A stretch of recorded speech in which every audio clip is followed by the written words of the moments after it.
Hop là, allez, le direct commence. Bonjour à tous, bonjour à toutes. On va vous laisser le temps de vous connecter tranquillement sur le chat. Ok, on a 5 personnes là qui se connectent. Bonjour à tous. Bah écoutez, le temps que le monde arrive tranquillement, je vais saluer mes invités d'honneur que j'ai grand honneur à recevoir ce soir. Alors, on a Yann in the Closet Live, que vous pouvez suivre sur Instagram, grand fan de Michael Jackson, qui est parmi nous. Salut Yann, comment ça va? Salut, bah, tout va bien. Écoute, quand je vois tous les gens qui sont là, moi je me sens bien. Voilà. Super.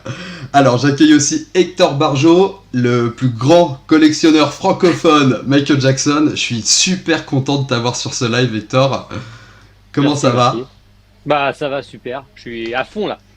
J'ai trop hâte de paraître invincible. Génial. Achetez-le tous. En promo. Nice price. Super. Et j'accueille également Richard Lecoq, donc auteur de plusieurs livres sur Michael Jackson et autres, notamment le célèbre Michael Jackson La Totale. Salut Richard, je suis aussi super honoré de t'avoir sur ce live. Salut à tous, salut Greg, merci de m'accueillir ici. Et puis effectivement, c'est un débat que voilà, je trouve vraiment. J'ai hâte qu'on en discute, qu'on parle, qu'on dise des choses plus de 20 ans après. Donc, voilà. Ouais, ça va être super intéressant d'échanger dessus. Alors, on va explorer dans le live 4 grosses parties que j'ai préparées. Alors évidemment, ça restera de la conversation chill. Le chat, je vous laisserai réagir évidemment. Alors, je le rappelle, toute opinion est bonne à prendre. On reste évidemment dans la bienveillance et on n'essaye pas de conquérir la pensée de l'autre. Donc sur les parties qu'on va voir, on va regarder dans un premier temps un petit peu comment vous avez vécu la sortie d'Invincible. Est-ce que vous l'attendiez? Quelles appréhensions vous avez pu avoir et votre première écoute. On fera aussi un point du coup sur le choix de la pochette de l'album et sa déclinaison en 5 couleurs. On fera évidemment un point sur la tracklist de l'album. On reviendra sur les chansons qui vous ont touché ou tout l'inverse. Et enfin, on parlera du coup de sa promotion, de la pub qu'il a eue, et est-ce que vous pensez qu'elle a eu un impact sur le succès de l'album et sur ce qu'on retient de cet album 20 ans après. Voilà, et bien écoutez, on a 14 personnes avec nous pour l'instant. Je vous propose du coup qu'on commence. Et on va commencer par toi Yann. Alors, comment as-tu accueilli cet album en 2001 ? Bah, écoute, je pense que les copains ici présents et même ceux qui ne sont pas là mais qui ont vécu cette époque ne me contrediront pas. Il était immensément attendu cet album, évidemment. Bon, moi j'ai eu la chance de pouvoir être là au moment de la sortie d'History, de Blood on the Dance Floor et donc d'Invincible. Invincible. Et c'est vrai qu'on attendait énormément cet album parce qu'on avait quand même là encore eu beaucoup dans la tronche et on avait eu une super tournée, le History Tour que moi j'ai vécu à fond et donc on se demandait, voilà, le tournant de l'année 2000, il y avait quand même des héritiers, entre guillemets, maintenant on peut dire ça quelque part, des gens qui ont été influencés par le côté artistique de Michael, les Destiny Child qui donnera Beyoncé, Britney Spears qui faisait beaucoup en 2000 de shows qui ressemblaient clairement au style de Michael.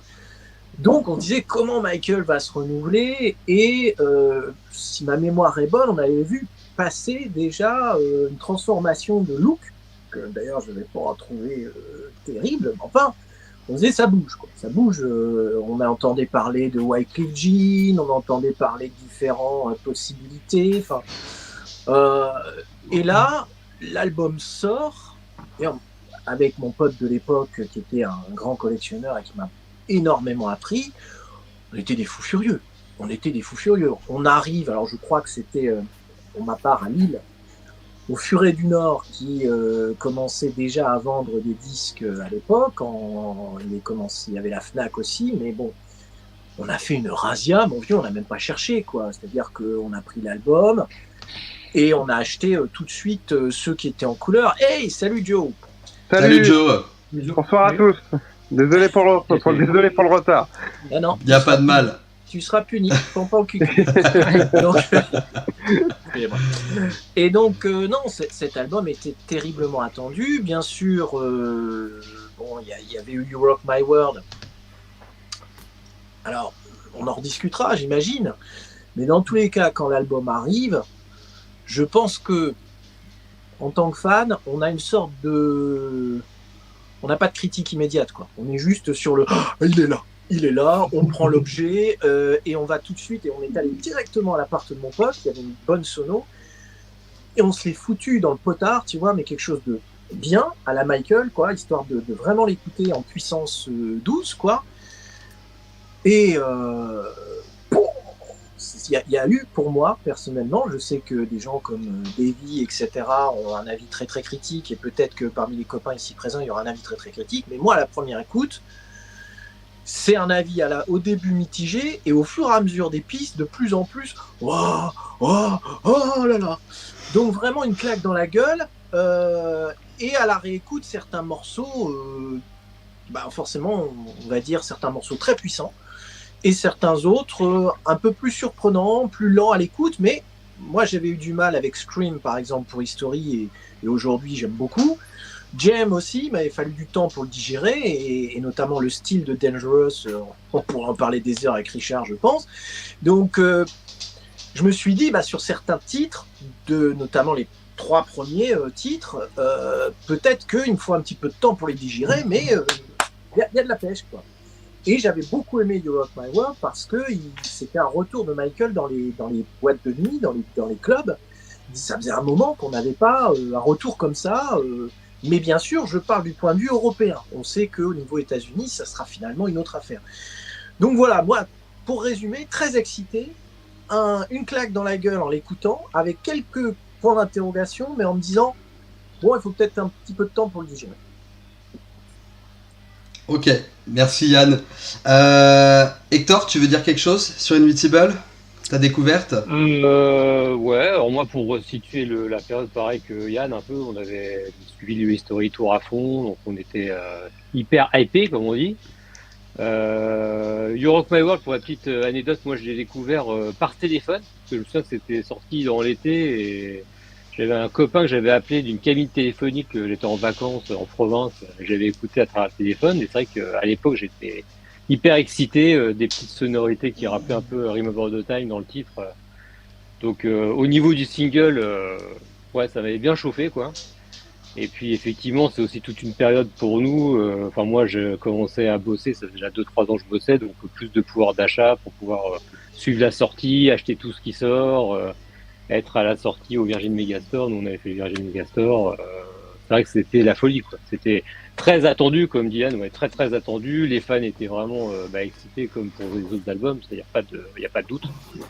Bon après j'ai fait un peu comme Yann aussi, moi j'étais avec un copain, on est rentré le soir à 2-3 heures du mat, on s'est écouté le disque au casque, et ouais, très bon album, enfin sur première impression c'était ça, très bon album, mais pour ma part ça m'avait pas mis la claque comme Dangerous ou même History, pas la même claque, quoi. Voilà. Ok. Désolé. Donc en fait, t'étais sur... Non, ne le sois pas.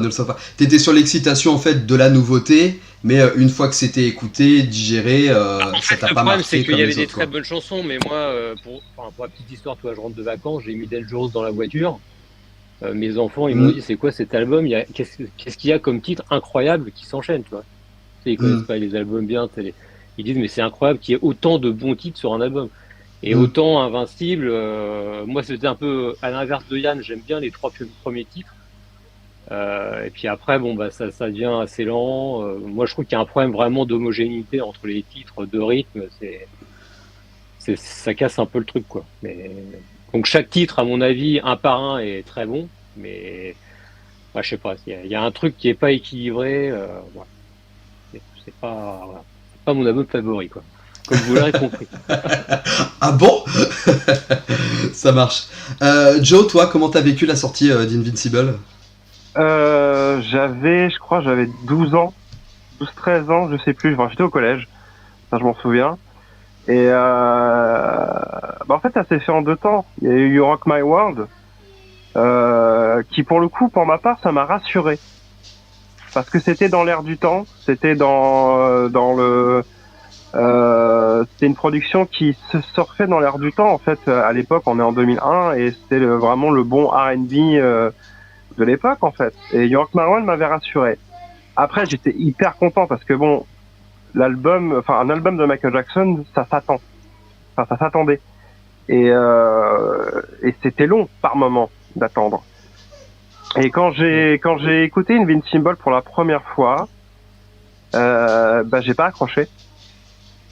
Parce que peut-être que mon oreille était à ce moment-là était habituée à l'album Dangerous, à l'album History, et l'oreille était habituée à ce son-là particulier de ces albums-là. Et d'un seul coup, Invincible arrive et le son est totalement différent, je trouve. Et pour le coup, en fait, sur le moment, j'ai fait aïe, j'aime pas trop. Et après, bien sûr, avec le temps, mon oreille s'est habituée, mais ensuite, après, il y a des titres que j'aime beaucoup de cet album. Mais moi, je fais partie de ceux qui pensent que l'album est pas assez homogène. Quand t'écoutes des albums comme Dangerous, qui sont pour moi une perfection, mais en termes de choix de titres, en termes de durée de titres, en termes de pistes, c'est des ordres des pistes, je trouve que c'est parfait. Et je trouve que Invincible, en fait, il a ce côté on sait pas trop.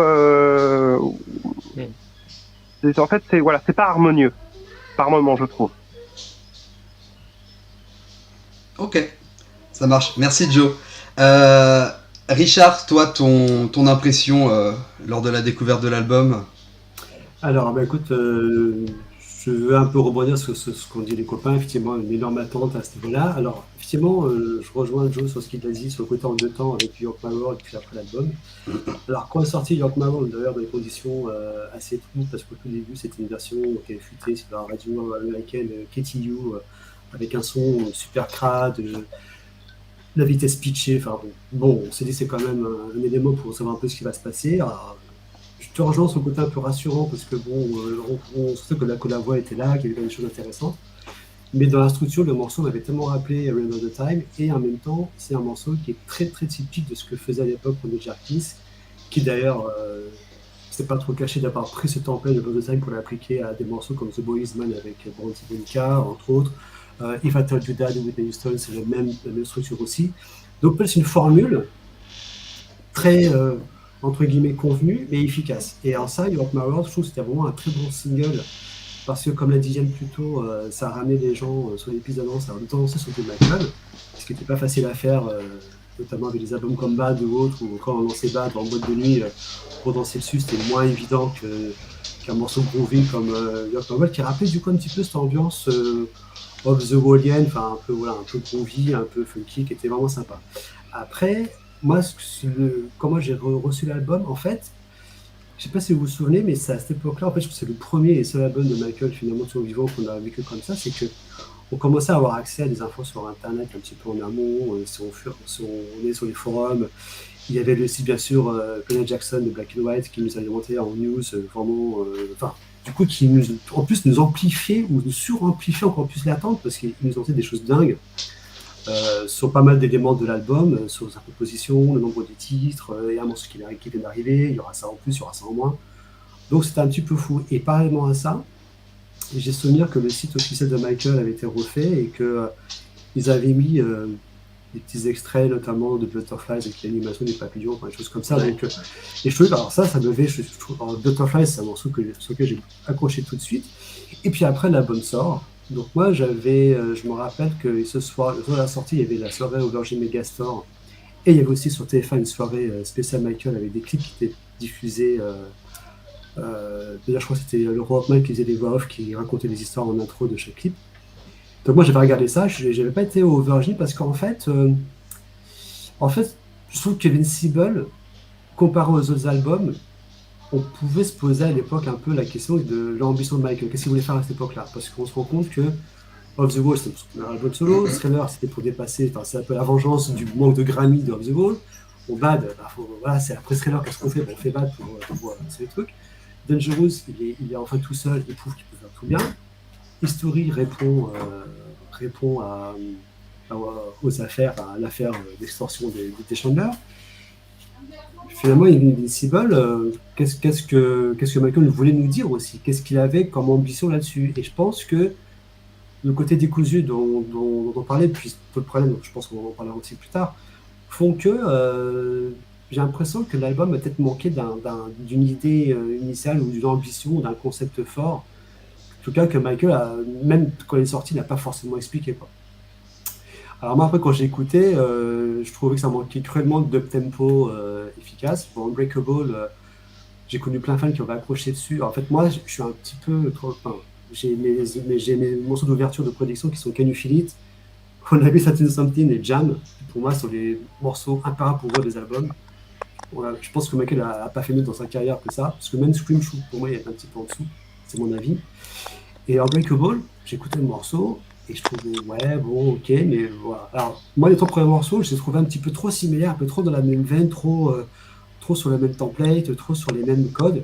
Et j'ai commencé à plus apprécier l'album, justement sur d'autres morceaux. Alors, coup de cœur sur Whatever Happens, sur Heaven Can Wait, et puis sur Butterflies de mémoire, et puis aussi Speechless. Voilà. Après on en parlera plus tard, mais il y a des morceaux qu'au début j'accrochais pas trop, puis après des fois c'est comme tout, des fois il y a un élément dans votre vie ou un déclic qui vous fait apprécier un morceau plus qu'un autre. Ça c'est ça aussi, c'est que Relato c'est une relation, je pense, personnelle avec un disque à un moment donné. C'est que on se prend tout d'un coup au départ, puis après ça prend le temps de mûrir, voilà, les chansons. Et il y a aussi le gros mot qu'on a eu, c'est que l'album il n'a pas vécu, puisqu'on a eu on a eu un clip et demi, parce que Cry, on va dire que c'est un clip très très vite fait. Et je pense que ce manque d'univers visuel, parce que la musique de Michael, qu'on le veuille ou non, reste très visuel aussi dans son approche, fait qu'on a peut-être eu du mal à se projeter plus que ça sur son titre. Voilà, c'est mon avis. Alors, j'entends un petit grésillement, je sais pas Ouais, moi aussi. chez qui ça vient. Ce que je vous propose, du coup, moi je vais rebondir un peu sur ce que vous avez dit. Je vous propose de couper les micros. Attendez, je vais couper vos micros juste pour voir d'où ça vient. Là, je l'entends encore. Alors, là, ça a l'air bon. Ah, ça va peut-être de chez toi, Yann. Attends. Ouais, je pense que ça vient de chez toi, Yann. Et le gagnant est Yann. Et voilà. Ouais, ça vient de chez toi. Quand tu parles, on n'entend pas bien. Bon, je te laisse voir ça, je coupe ton micro 2 minutes. tu me fais des grands signes à la caméra quand c'est bon. Merci déjà pour vos partages. Alors, moi sur la découverte d'Invincible, du coup, ça a été fait de manière très différente des vôtres parce qu'en réalité, moi, cet album, je l'ai découvert en 2 temps. C'est-à-dire qu'au moment de la sortie de l'album, moi j'avais 11 ans et j'étais pas encore tombé, on va dire, dans la Jackson Mania. Et en réalité, quand le nouvel album de Michael Jackson était annoncé, j'attendais pas tellement l'album, j'attendais surtout le nouveau clip vidéo. Ça, c'était vraiment l'événement qui me hypait le plus. Et puis, je me souviens que mon frère l'avait découvert avant moi et m'avait dit « Ouais, tu verras, c'est encore un clip de 10 minutes. Ça ressemble à Smooth et tout. » Donc, j'étais très, très, très pressé de découvrir le clip.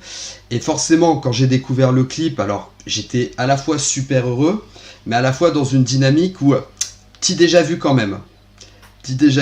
Sur le clip qui mixait un peu Smooth Criminal et The Way You Make Me Feel, mais après j'étais relativement heureux de découvrir ça. Et j'avais mis un petit peu le nouvel album de côté où je suis pas parti sur une écoute directement. Et c'est vraiment en fait en tombant dans la Jackson Mania, et je suis tombé dedans parce que j'avais eu le DVD de History 2 et en fait au moment de la sortie d'Invincible, les autres albums étaient réédités. Et moi finalement j'avais que le Best of History à cette époque-là, et donc j'ai voulu redécouvrir les albums, et en fait j'ai découvert les albums tous les mois sur cette année-là, quoi. Tu vois, genre janvier je découvrais Bad, février je découvrais Thriller, je l'ai pas fait dans l'ordre, hein. Mars of the Wall, etc. Et je suis arrivé sur Invincible, je me souviens à l'époque, avant Blood on the Dance Floor, parce que je n'arrivais pas à mettre la main sur Blood on the Dance Floor dans les disquaires. jusqu'à ce que j'arrive à mettre la main dessus et que je le vois partout après. et donc en fait, à chaque découverte d'album, pour moi, c'était un événement de fou. Et si tu veux, comme je commençais un peu à aller sur les sites de fans et que je voyais un peu les différentes critiques qui pouvaient se faire autour de Invincible, je me souviens que quand j'ai mis le disque dans le lecteur la première fois, j'avais une grosse appréhension au vu de ce que j'avais entendu. Et alors peut-être que ça m'a aidé justement, mais quand j'ai écouté, je dis mais les gens sont fous, il est trop bien cet album. Et en fait, je me souviens que de toute façon, je vais être le vilain petit canard de la bande, je pense, ce soir. Mais je me souviens que même dès l'envoi de Unbreakable, j'ai trouvé le morceau hyper puissant, en fait. Et c'était la question que je m'étais posée à ce moment-là, c'est mais pourquoi il n'a pas choisi ce titre-là ? Parce que ça me semblait être le bon titre pour lancer l'album. En tout cas, c'était la réflexion que je m'étais faite à l'écoute. Bon, de toute façon, je développerai un petit peu le reste quand on parlera vraiment de la tracklist et des chansons. Mais j'ai toujours eu la vision, tu sais, d'une espèce de trilogie sur les 3 premiers morceaux qui se suivaient assez, musicalement parlant, du Unbreakable, Heartbreaker et Invincible. Et après, on repartait sur autre chose avec Break of Dawn, mais on développera tout ça après. Donc au final, comme ça a été une bonne surprise pour moi, j'en ai gardé un excellent souvenir de la découverte de cet album. Et même si aujourd'hui, si je dois faire un classement de mes albums préférés, Invincible arrive quand même en dernière position.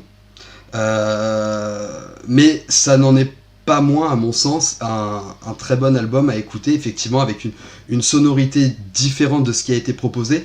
Peut-être qu'il se détachait pas assez de ce qui était fait à l'époque et qui permettait pas d'avoir ce côté waouh au moment de la découverte des plus connaisseurs de l'époque. En tout cas, c'était les réflexions que je me faisais un petit peu autour de ça. Voilà. Est-ce que l'un d'entre vous voudrait ajouter quelque chose par rapport à sa découverte ? Ouais. Rebondir sur ce que quelqu'un a dit. Moi, je pense Hector ? aussi que c'est parmi les 6 albums, les 7 albums, c'est celui qui a le plus vieilli, je trouve aussi, qui est vraiment ancré dans une période. Enfin, pour ma part, je trouve que même par rapport au The Hall, qui est beaucoup plus vieux, on retrouve quand même des sons, même qui reviennent à la mode aujourd'hui, qui s'écoutent vraiment bien. Alors que franchement, celui-là, il est vraiment ancré dans les années 2000 et enfin, c'est ça. Enfin, moi, c'est ça qui m'a manqué. Ce que tu disais, il était peut-être pas assez en avance sur son temps à l'époque. Il était dans l'air du temps. Pour moi, c'est ça. J'écoutais un bon album de 2001, quoi. Mais Ouais. c'était pas suffisant par rapport à ce qu'on avait écouté précédemment dans les autres albums, quoi. Ouais. Mais je suis assez d'accord avec ce que tu dis sur le côté intemporel, où c'est vrai Michael a quand même une discographie effectivement relativement intemporelle, et que Invincible, comme tu dis, s'ancre plus dans les années 2000. Et tu vois, sur l'aspect technique, moi, si j'avais un reproche à lui faire sur la plupart de ses morceaux, c'est peut-être un son trop synthétique, justement, à certains moments. Enfin... Ouais. Si je peux dire un truc là-dessus, justement sur le son, je te rejoins sur le côté synthétique, notamment sur CD. Mais après, je sais pas si vous l'avez écouté alors, sur le vinyle, enfin d'époque, pas l'horreur de Musical Vinyl qui était. Tout ce qu'ils ont fait, c'était pas bon. Mais je trouve que l'album, le mix respire mieux sur vinyle. Enfin, moi, c'est l'impression que j'ai eue. Je sais pas si quelqu'un ici l'avait écouté en vinyle ou pas. Alors, j'ai le vinyle, mais je l'ai jamais écouté. Mais je l'ai en fait limite redécouvert en vinyle. Alors, ce qui est un peu paradoxal parce qu'on est en 2001 et que bon, c'était juste l'époque où le CD terminait son règne comme il pouvait avec l'arrivée du MP3 ou autre. Mais voilà, je trouve que finalement, surtout sur les productions de Jarkins, je trouve que ça tape plus, voilà, c'est plus impressionnant. Alors que finalement, le CD donne l'impression où tout est mis au même niveau et que ça bourrine à certains moments. Ça sature limite des fois où on dit, bon, ça gâche du plaisir aussi à l'écoute, je trouve. Ok. À écouter. Et puis quand on parle de synthé, tu vois, même Bad qui est très synthé, oui. Il fait quand même moins vieillot. Tu vois, oui.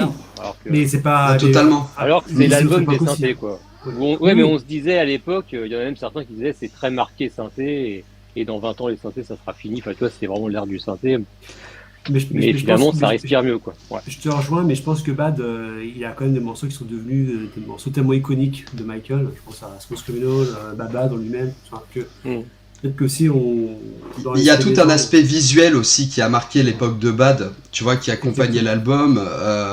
On en avait parlé aussi du documentaire de Bad 25 qui nous replongeait un peu dans les coulisses, mais c'est vrai que si on doit se cantonner à l'audio de l'album Bad, enfin moi perso c'est mon album préféré de la discographie de Michael, Bad, mais ce côté synthétique, alors évidemment c'est de l'hypothèse, mais il y avait peut-être aussi, on en parlera en dernière partie de vidéo, mais comme Invincible, il y avait peut-être un intérêt de Michael moindre qu'on ne pouvait plus retrouver que ce qu'on a pu découvrir dans Thriller ou dans Bad, quoi, qui est vraiment des bangers. Et comme tu dis, Hector, aujourd'hui tu fais écouter Bad à un gamin de 10 ans, il n'aura pas l'impression d'écouter un truc vieillot, quoi. Et enfin, c'est le sentiment que j'ai, quoi. Mais c'est assez fou. Et d'ailleurs, pour un peu faire la transition sur la deuxième partie aussi, parce que Invincible est quand même l'album de Michael qui s'est le moins bien vendu, et on avait un peu émis l'hypothèse qu'il avait proposé 5 pochettes différentes de l'album pour essayer de gonfler un peu ses ventes, en se disant que le public du niche allait prendre les 5 albums au lieu de 1. Alors, moi, je trouve que c'est un peu léger comme théorie, mais du coup, j'aurais beaucoup aimé avoir votre avis justement sur ce que vous pensiez, vous, de cette déclinaison en 5 couleurs des albums. Et je voulais te laisser commencer, Hector, si t'es OK. Ouais, ok. Par contre, je vais parler un peu marketing. Richard est peut-être plus Avec plaisir. mais moi, à mon avis, c'est pas ce qui fait vraiment exploser les ventes. Parce qu'au final, on n'est pas 3 ou 4 millions de fans à acheter 5 pochettes, quoi. C'est qu'on est sur Terre peut-être 10 000, 15 000, j'en sais rien, ou peut-être moins. Donc ça, c'était pas vraiment le bon argument, quoi. Après, bah effectivement, non, à l'époque, je me souviens que ça avait même énervé un petit peu. Parce que je me suis dit, oh là là, j'ai encore claqué beaucoup plus de fric que prévu. Et d'ailleurs, à l'époque, tu vois, pour te dire, j'avais quand même limité la casse, j'avais acheté que les 5 CD. Et j'avais acheté le vinyle que le mois d'après, parce que déjà le soir même, je pouvais plus, quoi. T'étais déjà gros collectionneur à cette époque-là, Hector ? Ouais, j'étais déjà gros collectionneur, mais comme je te dis, j'avais mes premiers salaires, ça faisait 3-4 ans que je bossais et tout, donc j'avais un peu plus de pouvoir d'achat. Mais même le jour de la sortie, enfin voilà, quand moi j'avais 21 ans, tu vois, 21 ans, quand tu avais déjà acheté 5 CD dans une soirée, bon, c'était déjà pas mal, c'était 150 francs ou je sais pas où. À l'époque, ça faisait quand même une somme, tu vois, donc tu ressortais pas en plus avec le vinyle, le mini-disque, enfin... Donc je me souviens que j'avais décalé mes achats le mois d'après, tu vois. Donc bon, après voilà, je suis content d'avoir les 5 couleurs, mais moi je pensais surtout au porte-monnaie à l'époque, tu vois. C'était un peu... Ouais, tu l'as pas accueilli comme quelque chose de positif. Ouais, bah surtout qu'il n'y avait pas... j'aurais attendu un truc en plus s'ils avaient fait un titre en bonus sur chaque... ou tu vois, une tracklist différente, tu vois, un truc en plus, en moins sur... Là, c'était vraiment du pur marketing. Ouais, c'était un peu chaud, quoi. Et c'est toujours pareil. Maintenant, tu vois, ça serait à mon âge. Bon, je les achèterais sans problème, tu vois, c'est plus simple, tu vois. Mais quand t'es jeune fan, et moi je me mets à la place, aujourd'hui, même des fans qui me regardent, qui ont 10 ans, 15 ans, quand tu satures le marché avec trop de produits à acheter, bah, c'est pas top pour la masse des fans, tu vois. C'est un peu les boules parce que tu ressors et t'es frustré, quoi. Ouais, je comprends. Je sais pas d'ailleurs de qui était l'initiative de proposer ces 5 pochettes, si Michael avait... C'est Sony. Ouais, c'est Sony, ouais. C'est plus ou moins Sony. Pour faire un petit peu vraiment l'historique, vous avez tout suivant de ceux de Michael de vouloir bosser à l'époque avec Arnaud Bani. Tony Motola ne veut pas, et il ne veut pas que les photos sortent, il les a coffres. Finalement, c'est Albert Walson qui a un plan catastrophe pour faire le shooting, et puis au début, ils ont le concept de Golden Boy, le remake prévu, puis ça avance bizarrement, puis bon, on sent que de toute façon, le climat est compliqué entre Motola et Michael, et du coup, il y a un côté, parce que c'est comme ça, on va faire ça. Vous avez remarqué d'ailleurs sur l'album, au verso, ce n'est pas marqué produit par Michael Jackson, c'est marqué exécutif produit par Michael Jackson. C'est-à-dire que jusqu'au bout, ils ont essayé de minimiser le poids de son nom dans l'entreprise. Alors, c'est intéressant, voilà. Moi, j'ai plus de goût ici. C'est génial. Achetez-les. C'est intéressant ce qu'a dit Hector, parce que c'est vrai que fallait quand même sortir de la poche l'argent pour se payer les 5 éditions. c'est vrai que le public des fans ne suffit pas à dire si on va en faire 5 versions, ça va péter les scores, voilà, parce que bon, les gens, je pense, ont aussi compris que c'est un peu du foutage de gueule. Je pense que le côté foutage de gueule était aussi un petit peu assumé, malheureusement. Et en plus, les fans, parallèlement à ça, ils avaient autre chose à acheter, à savoir les rééditions des albums de Michael, qui étaient bien plus intéressantes parce qu'il y avait des bonus dessus. Donc, moi, typiquement, je me rappelle avoir acheté le CD bleu où il y a là et le vinyle qui est derrière. Et surtout, je me suis acheté les 4 éditions. C'était un petit peu avant ou après, je sais plus, mais en tout cas, bon, dans les Mezzo. Et j'avais économisé pour me payer les Of the Wall, Thriller et Bad. Bon, Dangerous, j'ai pris un peu plus tard, mais j'étais très surpris parce que le mix était très bien réalisé dessus, à ma grande surprise. Mais j'ai préféré investir dans les rééditions que dans la pochette jaune et verte, et ce que vous voulez. Ouais. Après, j'ai pris ma couleur préférée sur le moment. Et d'ailleurs, en fait, après, on dit que c'est une fausse bonne idée, mais ils vont refaire la même chose pour Number Ones, 2 ans après. Donc, le mec, le soigné, on se dit, bon, bah. Ils en ont fait que 4 pour Number One. Ils se sont dit, on va en remettre une en moins. Ils n'ont pas inventé des époques, heureusement. Non, quoique aujourd'hui, les essais pourraient les faire, ça va inventer des époques. Mais là, ce qui c'est marrant de voir, c'est qu'au final, on est aussi à une époque où, de toute façon, le monde du disque est tellement en crise que les artifices pour rendre une sortie sexy, ils deviennent aussi un petit peu ridicules à l'image des chiffres de vente. Donc, alors, les côtés Warhol, ok, dans l'affaire, ça fait des couleurs un peu Andy Warhol, mais voilà. Alors, Hector étant. Pardon, juste je rebondis 2 petites minutes. Hector est en train de nous montrer du coup les déclinaisons en couleur en fait, mais CD on s'en fout, parce qu'on n'a pas eu en France, on n'a pas eu, mais il y avait aussi des cassettes de couleurs dans les autres pays. C'était la question que je voulais vous poser, parce qu'il me semblait bien que c'était que les CD, les cassettes, mais vinyle. Alors je vois que tu l'as, Yann, un vinyle bleu, mais il me semblait pas qu'il y avait les déclinaisons de couleurs pour le vinyle. Non, il n'y avait que ce vinyle-là. Ah oui, non, il n'y a que le Picture disc en bleu, tu vois. C'est sorti il y a 2-3 ans, non, 2018. Voilà. Et les cassettes, c'était pas en Europe, hein. On est d'accord, Richard. Non, les cassettes de couleur. Et déjà, avoir une cassette en France, c'est compliqué. On avait facilement une il y avait la cassette. Mais déjà, c'était compliqué d'avoir des cassettes déjà en 2001. Et c'est vrai que c'est le dernier album qu'on a payé en francs. Non, parce que le vinyle était déjà en euros. Ah ouais. Mais par contre, c'était. Ah, tu l'as acheté début 2002 alors. Ouais. Et c'était la en Fnac, francs en dessous. Et c'est la Fnac. Et d'ailleurs, tu te rappelles, juste petite information en plus, vous le savez souvent, mais il y avait la soirée à Virgin, mais il y avait aussi une autre avant-première à la Fnac en même temps. Oui. Et que les fans, je veux dire, s'étaient divisés en 2 groupes, on savait pas trop où ça allait être le mieux. Parce que les gros cartons, d'ailleurs, qu'on voit, vous savez, le gros carton Invincible, où il y a les CD dedans, là, c'était à la Fnac qui les donnait. Et il les donnait à l'appel. Dès la précision, d'une chose là-dessus, c'est que History, on a plus de pressage collector. History, il est sorti en triple vinyle. Le plus beau pressage vinyle, je trouve, c'est l'américain avec le beau coffret, brillant et tout, voilà. Il était prévu un pressage collector avec un livre en cuir, enfin un truc un peu luxe qui n'est jamais sorti. Et finalement, là, on a malgré tout eu un petit effet collector, qu'on le veuille ou non, on a eu avec ces 5 couleurs. C'est ce que c'est. Ok. Oui. Non. Et toi, Joe, en tant que collégien, tu l'as vécu comment cette sortie en 5 couleurs Moi, je trouvais ça un peu ridicule sur le moment. Je me suis dit pourquoi faire en fait. Pourquoi faire en plus, je vais rebondir aussi sur ce qui a été dit, c'est que ce qui était vraiment à ce moment-là, en fait, ce qui m'intéressait le plus, c'était vraiment les rééditions de ces anciens albums. Quand tu vois les bonus sur Off the Wall et surtout Thriller, moi, quand il y avait, quand je voyais, la première fois, c'est grâce à cette réédition-là que j'ai réussi à entendre Someone in the Dark. Tu vois, et ça c'était un joli cadeau. Je connaissais l'existence de cette chanson-là, mais je l'avais jamais entendue. Et c'est pareil pour Bad. D'accord. Oui, voilà, c'était des chouettes rééditions. Et franchement, les autres couleurs de la pochette d'Invincible, je m'en foutais, quoi. Moi, j'ai que la blanche. Okay. Alors, j'ai que la grise, donc. Puis on avait des fourreaux avec les rééditions. Oui, voilà. C'était bien, quand même. Ouais. Bon, ils avaient massacré Bad et on a eu un détourage au pays. Non. Bah, en plus au-delà de la déclinaison de couleurs, c'est vrai qu'on était quand même sur une pochette assez basique. C'est-à-dire qu'on n'était pas sur une pochette qui proposait un Michael mise en scène, tu vois. Enfin, une des plus belles pochettes, la pochette de Dangerous, qui est absolument incroyable, que tu t'éclates encore à regarder du détail.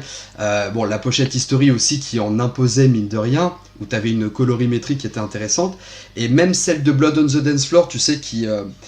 bon, pour l'avoir découvert après les clips vidéo, où tu avais une espèce de mélange entre Ghost et le clip de Blood on the Dance Floor, en voyant Michael justement sur ce damier. Mais t'avais des pochettes qui te racontaient une histoire. Tu vois, Mem of the Wall, Thriller, Bad qui venait du shooting du clip. Alors que la pochette d'Invincible, ce qui était délicat, c'est que elle racontait pas grand chose. La seule chose, à la limite, qui était cohérent par rapport à l'album, quand on parlait de ce côté synthétique, c'est la police qui a été choisie pour écrire Invincible, là, en digital, et l'œil digital sur la pochette.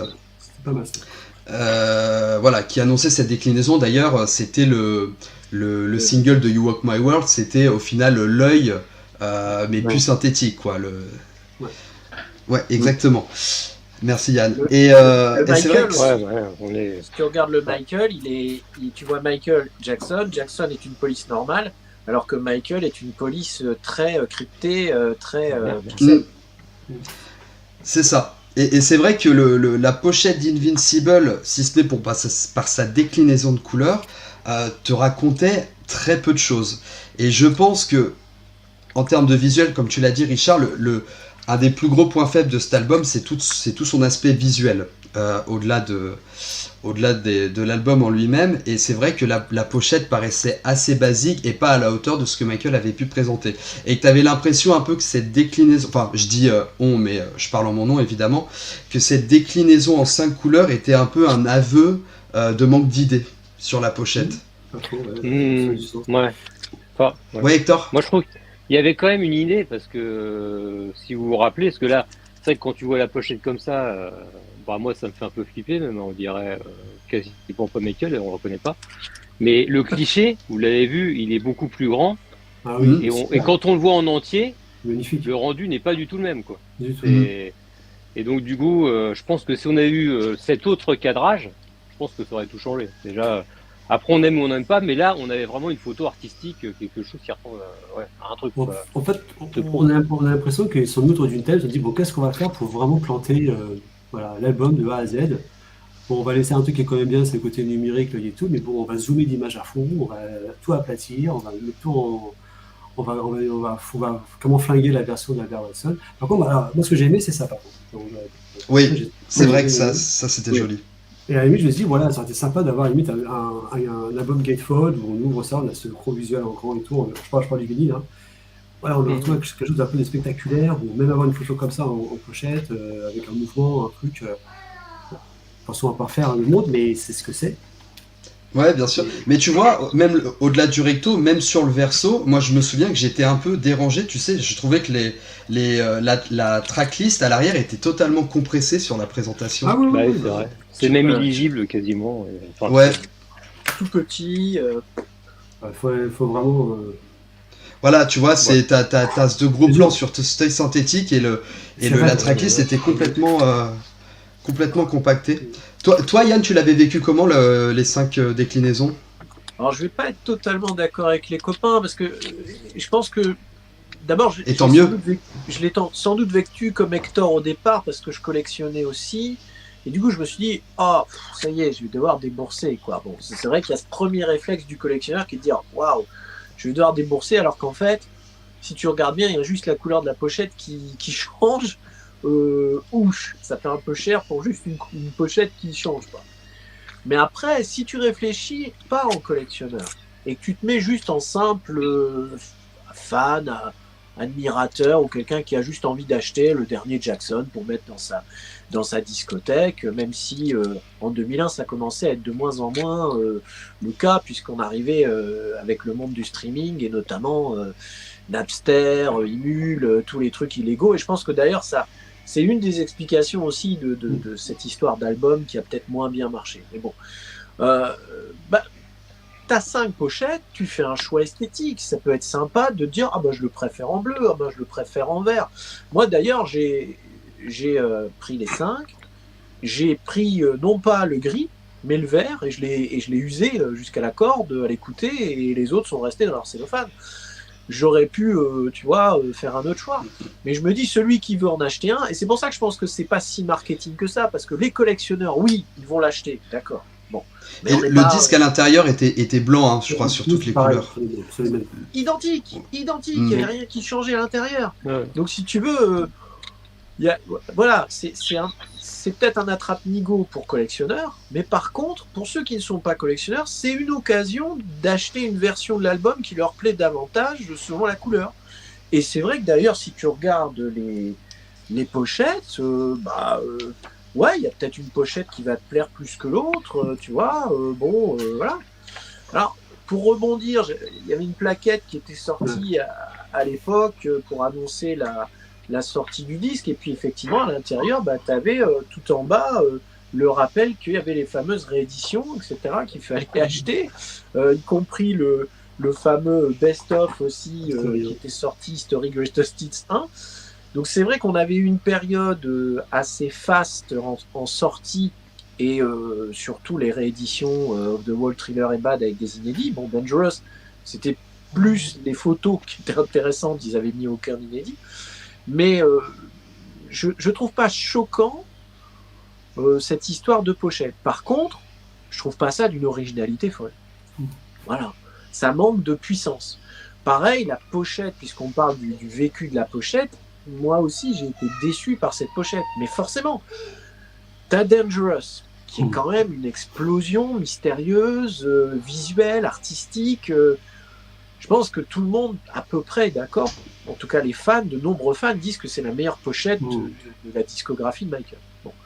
Ensuite, tu as History, qui t'envoie un message fort. Michael fait partie de l'histoire et tu as cette statue conceptuelle, même si ça paraît mégalo, pour beaucoup de fans, c'est un message puissant et on est tous d'accord avec. Blood, comme tu l'as dit, qui est aussi un petit peu mystérieux, qui a des messages à distiller, c'est moins fort que Dangerous, mais ça, c'est artistique, c'est une sorte de peinture, de graphique. Puis là, d'un seul coup, tu reviens à la bonne vieille sauce, un portrait de Michael.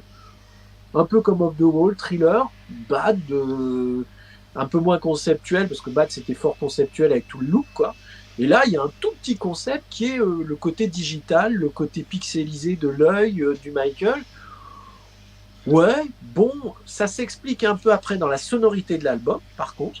Je vous invite d'ailleurs, quand vous réécoutez juste l'intro du premier titre Unbreakable, t'as l'impression que tu rentres direct dans de la science-fiction. J'ai l'impression que je vais re-rentrer dans le clip de Scream, moi. J'ai réécouté aujourd'hui, j'ai été surpris par ce côté-là. Waouh, d'un seul coup, tu dis, ah ouais, ok, d'accord. Ouais, je suis dans le vaisseau, je suis pas dans l'Enterprise, mais je suis dans le vaisseau de Scream, quoi, tu vois. Bon.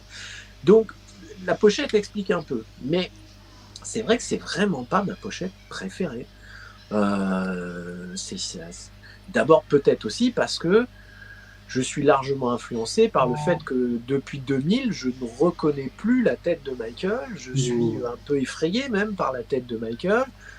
Le fameux anniversaire concert du Madison Square Garden, la tête qu'il a quand il arrive, la tête qu'il a quand il chante, le clip You Rock My World. Waouh, je me dis mais qu'est-ce que c'est que ça? Donc physiquement, j'ai du mal à le reconnaître. Et sur cette pochette, justement, c'est très fade, c'est très là, il y a pas de, c'est humanoïde en fait. C'est très humanoïde. Alors après, comme je te le dis, il y a une explication au final dans la sonorité de l'album qui rend ça très humanoïde et très robotique, très science-fiction. Ça se veut un peu futuriste quelque part. Mais maintenant, pour moi, c'est vrai que c'est pas la meilleure pochette. Et du coup, la décliner en plusieurs couleurs, pourquoi pas? Ça me choque pas, mais je trouve pas ça génial. D'accord. Alors, ouais, Richard, je vais te donner la parole. On a juste une question sur le chat. Il y a Maëla qui demande il n'y avait pas eu des versions à l'époque regroupant les 5 coloris ensemble ou des offres similaires? Justement, je voulais répondre à ça. Et la question qu'elle a posée avant, elle a posé une question sur la session des photos à l'intérieur. Pour savoir si c'était des photos de l'époque historique. Alors, cette photo, cette session a été faite par Albert Watson, pour Invincible en fait, parce qu'il devait bosser avec Michael pour Blood of the Desert, c'est pas fait. Et du coup, après le problème avec Arnaud Bani, que Motola ne voulait pas utiliser, Michael rappelle Albert Watson pour faire des photos. Et donc, cette séance comme ça en kaléidoscope, pour mémoire, ça s'inspire d'un cliché que Watson avait fait avec Jack Nicholson. Entre autres, et aussi DiCaprio, un peu, c'est fait miroir. Et sinon, il n'y avait pas eu de côté de coffret. Alors, il y avait eu un coffret promo sorti de mémoire, je crois que c'était il y avait un coffret coréen et un autre coffret, je sais plus où, enfin, qui regroupait les rééditions, et le coffret coréen avait aussi un VCD en plus. Enfin, il y a eu des choses comme ça, mais c'était que du promo, de mémoire, tu me dirais Hector, et rien dans le commerce qui regroupait l'ensemble. Oui, et puis en Asie, et puis à l'époque, on n'avait même pas, enfin moi, j'avais même pas de connaissance, donc ces trucs, c'était tellement lointain que... On était au début, on avait eBay, mais bon, on payait en Western Union. On se faisait rincer avec les frais, donc c'était compliqué. Ok. Est-ce que quelqu'un voudrait ajouter quelque chose sur les couleurs de la pochette, ou la pochette en général? Moi je trouve qu'en picture ça rend bien. Parce que finalement t'as une face, une couleur. C'est vraiment top. Ouais, moi je suis d'accord. Voilà. Au moins t'as une face pour chaque couleur. Là pour le coup ça prend son sens. Voilà.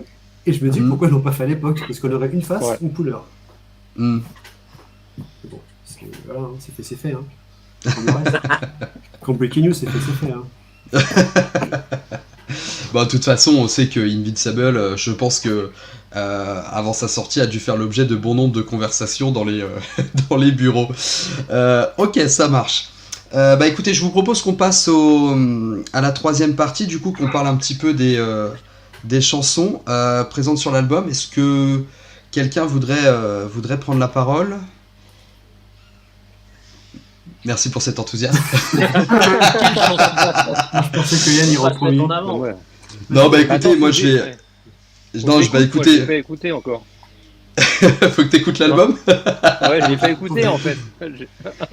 Je le connais pas, je connais que You Walk My World et Cry. Je connais que Thriller, c'est pas ce Thriller.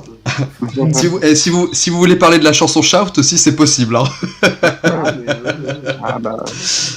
Alors, en fait, sur l'album, au niveau des tracklists, alors, je vais reprendre un petit peu ce que vous disiez tout à l'heure, Hector et Joe, ce que vous aviez évoqué, c'est l'homogénéité de l'album. Vous disiez que l'album manquait de homogénéité. Et ben, justement, moi, je suis pas forcément d'accord avec ça. Non, moi, si tu veux, quand j'écoute l'album en entier, je trouve qu'il y a une certaine fluidité sur le choix des tracklists, sur le choix de l'ordre des chansons. Mais effectivement, on a le sentiment, une fois passé You Walk My World, qu'on part dans un esprit, allez, un coup je fais une chanson douce, un coup je fais une chanson qui tape, un coup je fais une chanson douce, un coup je fais une chanson qui tape. Et c'est peut-être sur ce truc-là que je peux comprendre ce que vous voulez dire quand vous voulez dire ça manque d'homogénéité, mais vous voyez, moi j'ai profité justement de mon départ là ce week-end où j'étais en voiture et j'ai profité pour écouter 2-3 fois l'album vraiment dans l'ordre des chansons, parce que c'est vrai que moi j'ai une habitude d'écoute aujourd'hui où j'écoute plus du tout les albums d'une traite, parce que les chansons sont au milieu de ma playlist et je lance un petit peu ma playlist en mode aléatoire et les chansons se diffusent un peu comme ça. Donc ça faisait très donc ça faisait en tout cas pour ma part très longtemps que j'avais pas écouté vraiment un album, tu vois, en respectant l'ordre des chansons, mais bon là je tenais à le faire. On lui coupe la tête. Et j'avais, enfin voilà, j'ai eu cette sensation là du coup qui m'était pas désagréable, et c'est vrai que moi encore une fois Unbreakable, je trouve vraiment que c'était le bon morceau pour ouvrir l'album. Alors je sais qu'il y en a beaucoup qui seront pas d'accord avec moi, mais on sait aussi que Unbreakable, à la base, Michael voulait l'avoir en premier titre, qu'il voulait en faire un clip vidéo. Et du coup, je rebondis un peu sur ce que disait Yann tout à l'heure par rapport à l'intro d'Unbreakable, c'est que auditivement, un peu de la même manière que Escape, l'intro te fait dire justement qu'il y avait une vision, je veux dire vidéo derrière ces introductions, et que alors du coup, t'as un peu cette sensation d'inachevé quand t'écoutes Unbreakable en te disant qu'on aurait pu aller plus loin en ayant une proposition visuelle. Mais je trouve que le morceau fonctionne, le rap de Notorious Big dedans aussi apporte vraiment quelque chose à la chanson. Et c'est quand on passe à Heartbreaker, qui pour le coup est vraiment une des chansons que j'aime le moins de toute la discographie de Michael Jackson, où en fait c'est sur Heartbreaker que je trouve que ce côté synthétique est trop présent dans la chanson. Tu vois, ça fait un peu chanson de jeu vidéo, moi je trouve, Heartbreaker, et ça m'a beaucoup gêné. Et on revient un peu sur cet équilibre après à Invincible. Et je vais vous donner la parole avant de reparler d'autres chansons, mais il y a aussi une chanson que je trouve qui est énormément sous-cotée dans l'album, et je m'excuse auprès de tous de dire ça, mais moi je trouve que Privacy est un morceau extraordinaire. Et je trouve que des fois il est comparé avec Tabloid Junkie, mais pas forcément de la même manière, parce que là où Tabloid Junkie se voulait être une chanson pour dénoncer, tu vois, pour une chanson colérique, pour aller au front, au conflit face à la presse à scandale,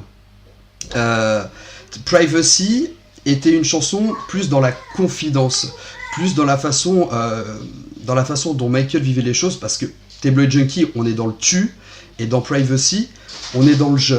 Et j'ai le sentiment que quand il a fait le morceau, alors même si ça vaut pas du tout They Don't Care About Us, mais je pense qu'il voulait partir sur la même idée, c'est-à-dire de donner des sons un peu dérangeants, tu sais, pour montrer un peu le sentiment qu'il avait face à cette presse à scandale, tu vois, les bruits d'appareils photo qui sont en abondance dans la chanson.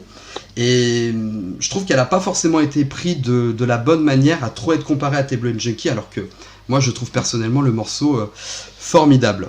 Voilà, bon, je développerai sur d'autres chansons après, je vais vous laisser un peu la parole. Je peux...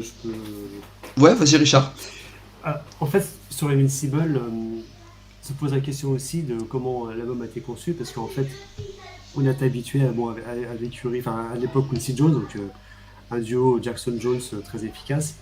Après Teddy Riley et Bill Bottrell, donc on avait deux angles deux approches sur un même album.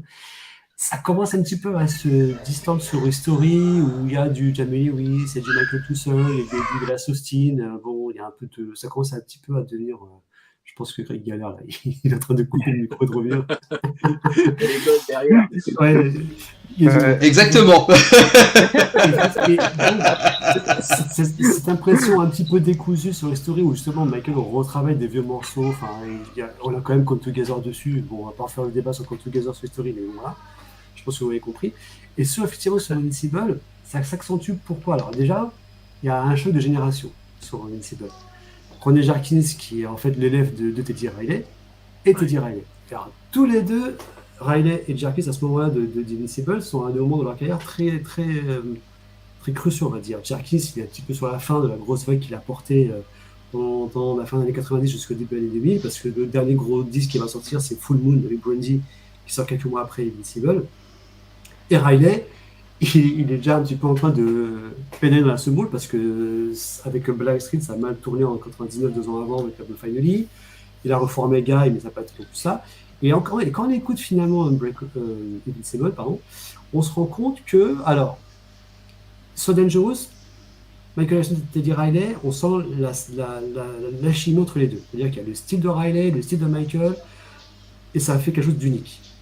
Là, en fait, on a plus l'impression que Michael est un peu en retrait sur beaucoup de productions avec Jarkins et Teddy Riley, et qu'au final, c'est plus des morceaux de Jarkins et de Riley avec Michael dedans. Mais bon, voilà. La preuve, c'est que 2000 Watts, c'est un morceau qui était déjà utilisé avant par Tyrese Gibson.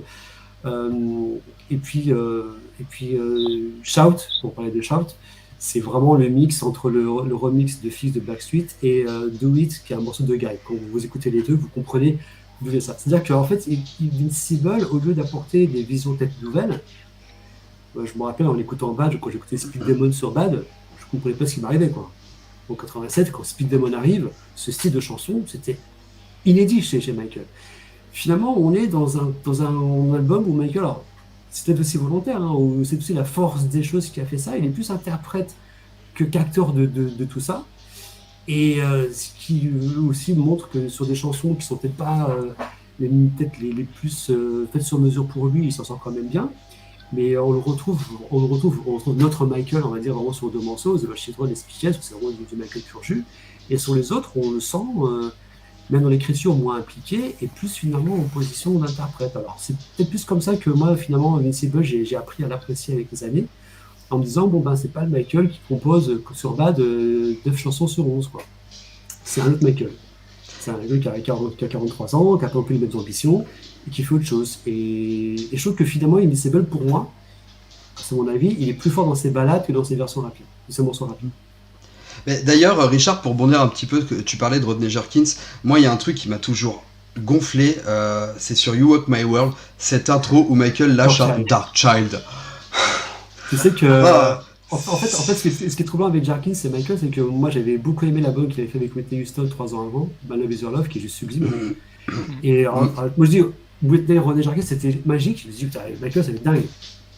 Et en fait, moi, j'étais beaucoup moins surpris et étonné, et agréablement surpris par ce résultat-là, que j'étais avec Whitney.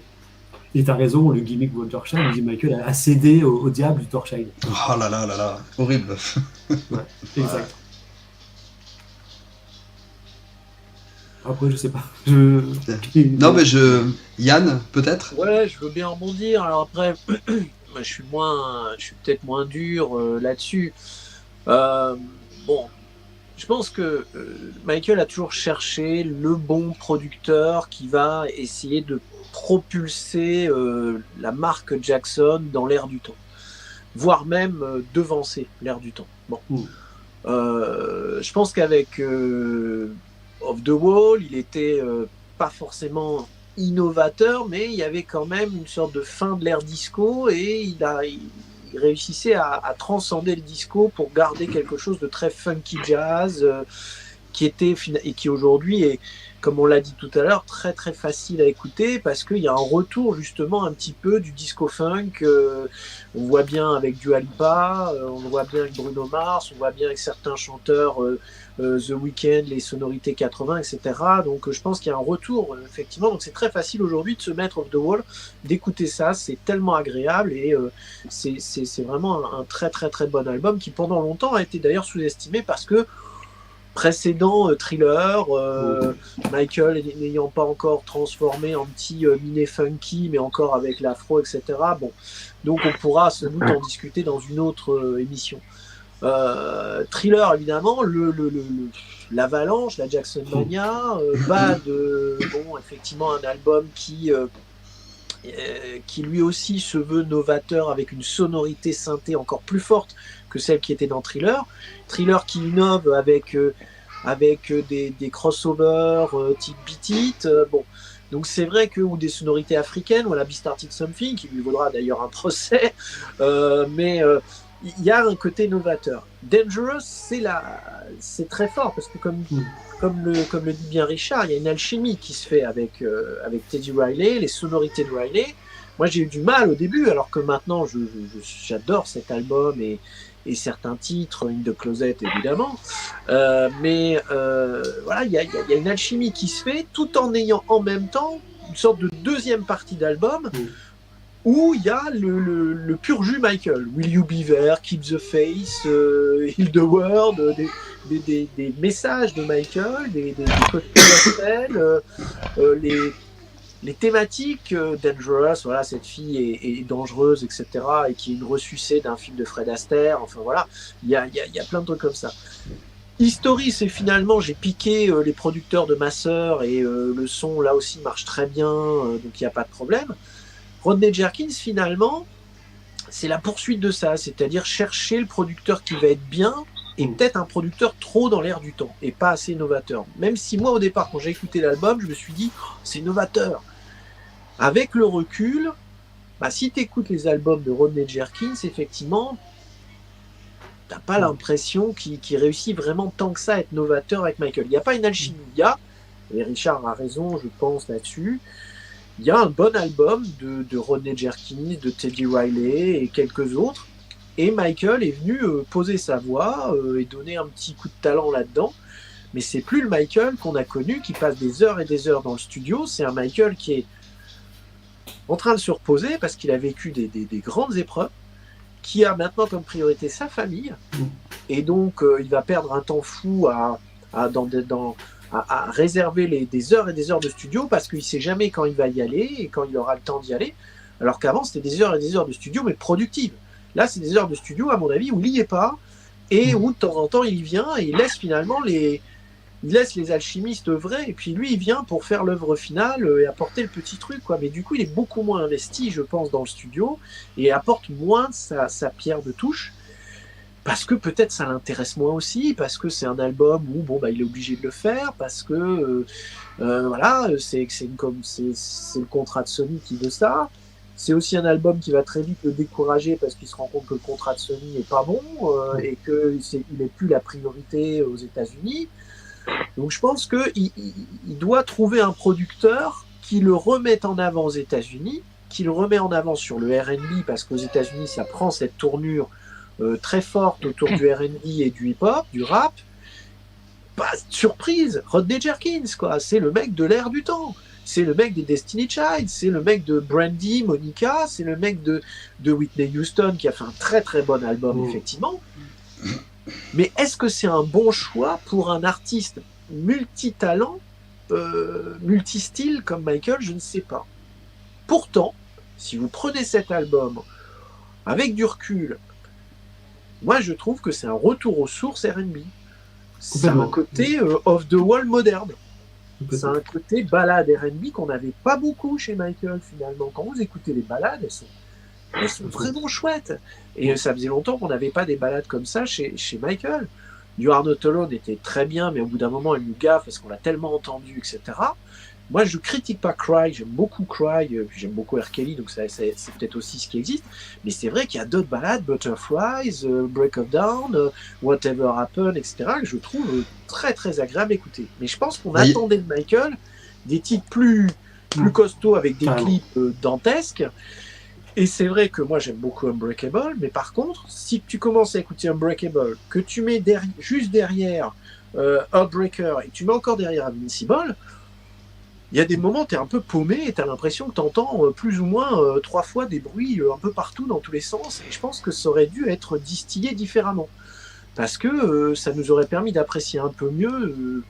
T'es plutôt bien dans Unbreakable, mais juste après Unbreakable, il faudrait plutôt mettre un truc qui est plus zen ou avec un son différent, je sais pas. Ce qui n'était pas le cas sur Dangerous, parce que sur Dangerous, tu avais des sons, t'avais des sons percutants à la chaîne, quoi. Mais d'ailleurs, t'es plus puissant. T'as évoqué Break of Dawn. Ce qui est intéressant sur Break of Dawn, alors moi c'est une de mes chansons préférées de l'album, je la trouve vraiment formidable cette balade. Et c'est intéressant aussi que le morceau a pas été un single ou quoi que ce soit, et pourtant elle a été choisie pour apparaître sur Number One.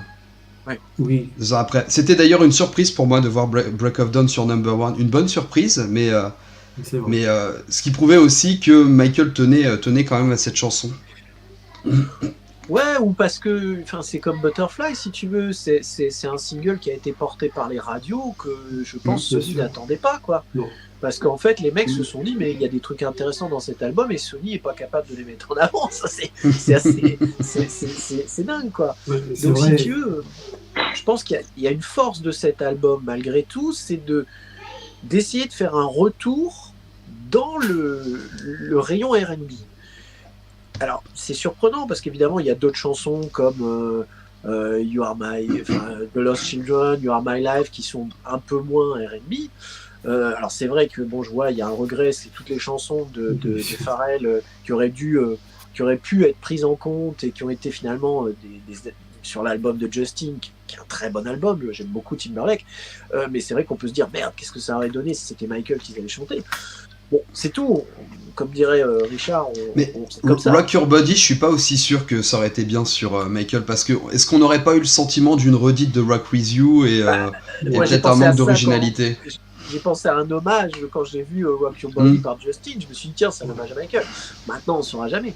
Mais pour revenir à l'album Invincible, je trouve que quand tu prends les chansons une par une, pas forcément l'écoutant de bout à bout comme je l'ai refait aujourd'hui, il y a des chansons qui sont très fortes, et c'est vrai que c'est juste l'assemblage qui parfois ne donne pas une harmonie. Ça ne veut pas dire que c'est pas cohérent et qu'il n'y a pas une homogénéité, parce que moi je trouve qu'il y a une ambiance dans ce... Il y a une ambiance chill, il y a une ambiance love, il y a une ambiance parfois... Même tu vois Heartbreaker. Heartbreaker, c'est peut-être pas la chanson qu'on préfère, mais c'est très love-love. avec encore une histoire de fille qui domine. Michael est complètement dominé par une fille qui lui brise le cœur, etc. Mais sur un tempo très puissant, c'est surprenant. Alors qu'après, tu vas avoir effectivement Butterfly, Break of Dawn, Heaven Can Wait. Heaven Can Wait. Enfin, c'est des chansons douces, lentes. T'as envie de le mettre en fond quand t'es en train de draguer ta nana, quoi. Je suis désolé. Je pense que ça s'écoute sans problème. C'est pas Barry White.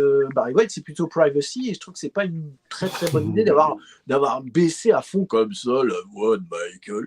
Bon, mais je trouve c'est un peu sous-estimé quand même certaines chansons de cet album. Après, je pense que je dis ça aussi parce que j'ai face à moi des gens qui sont très critiques.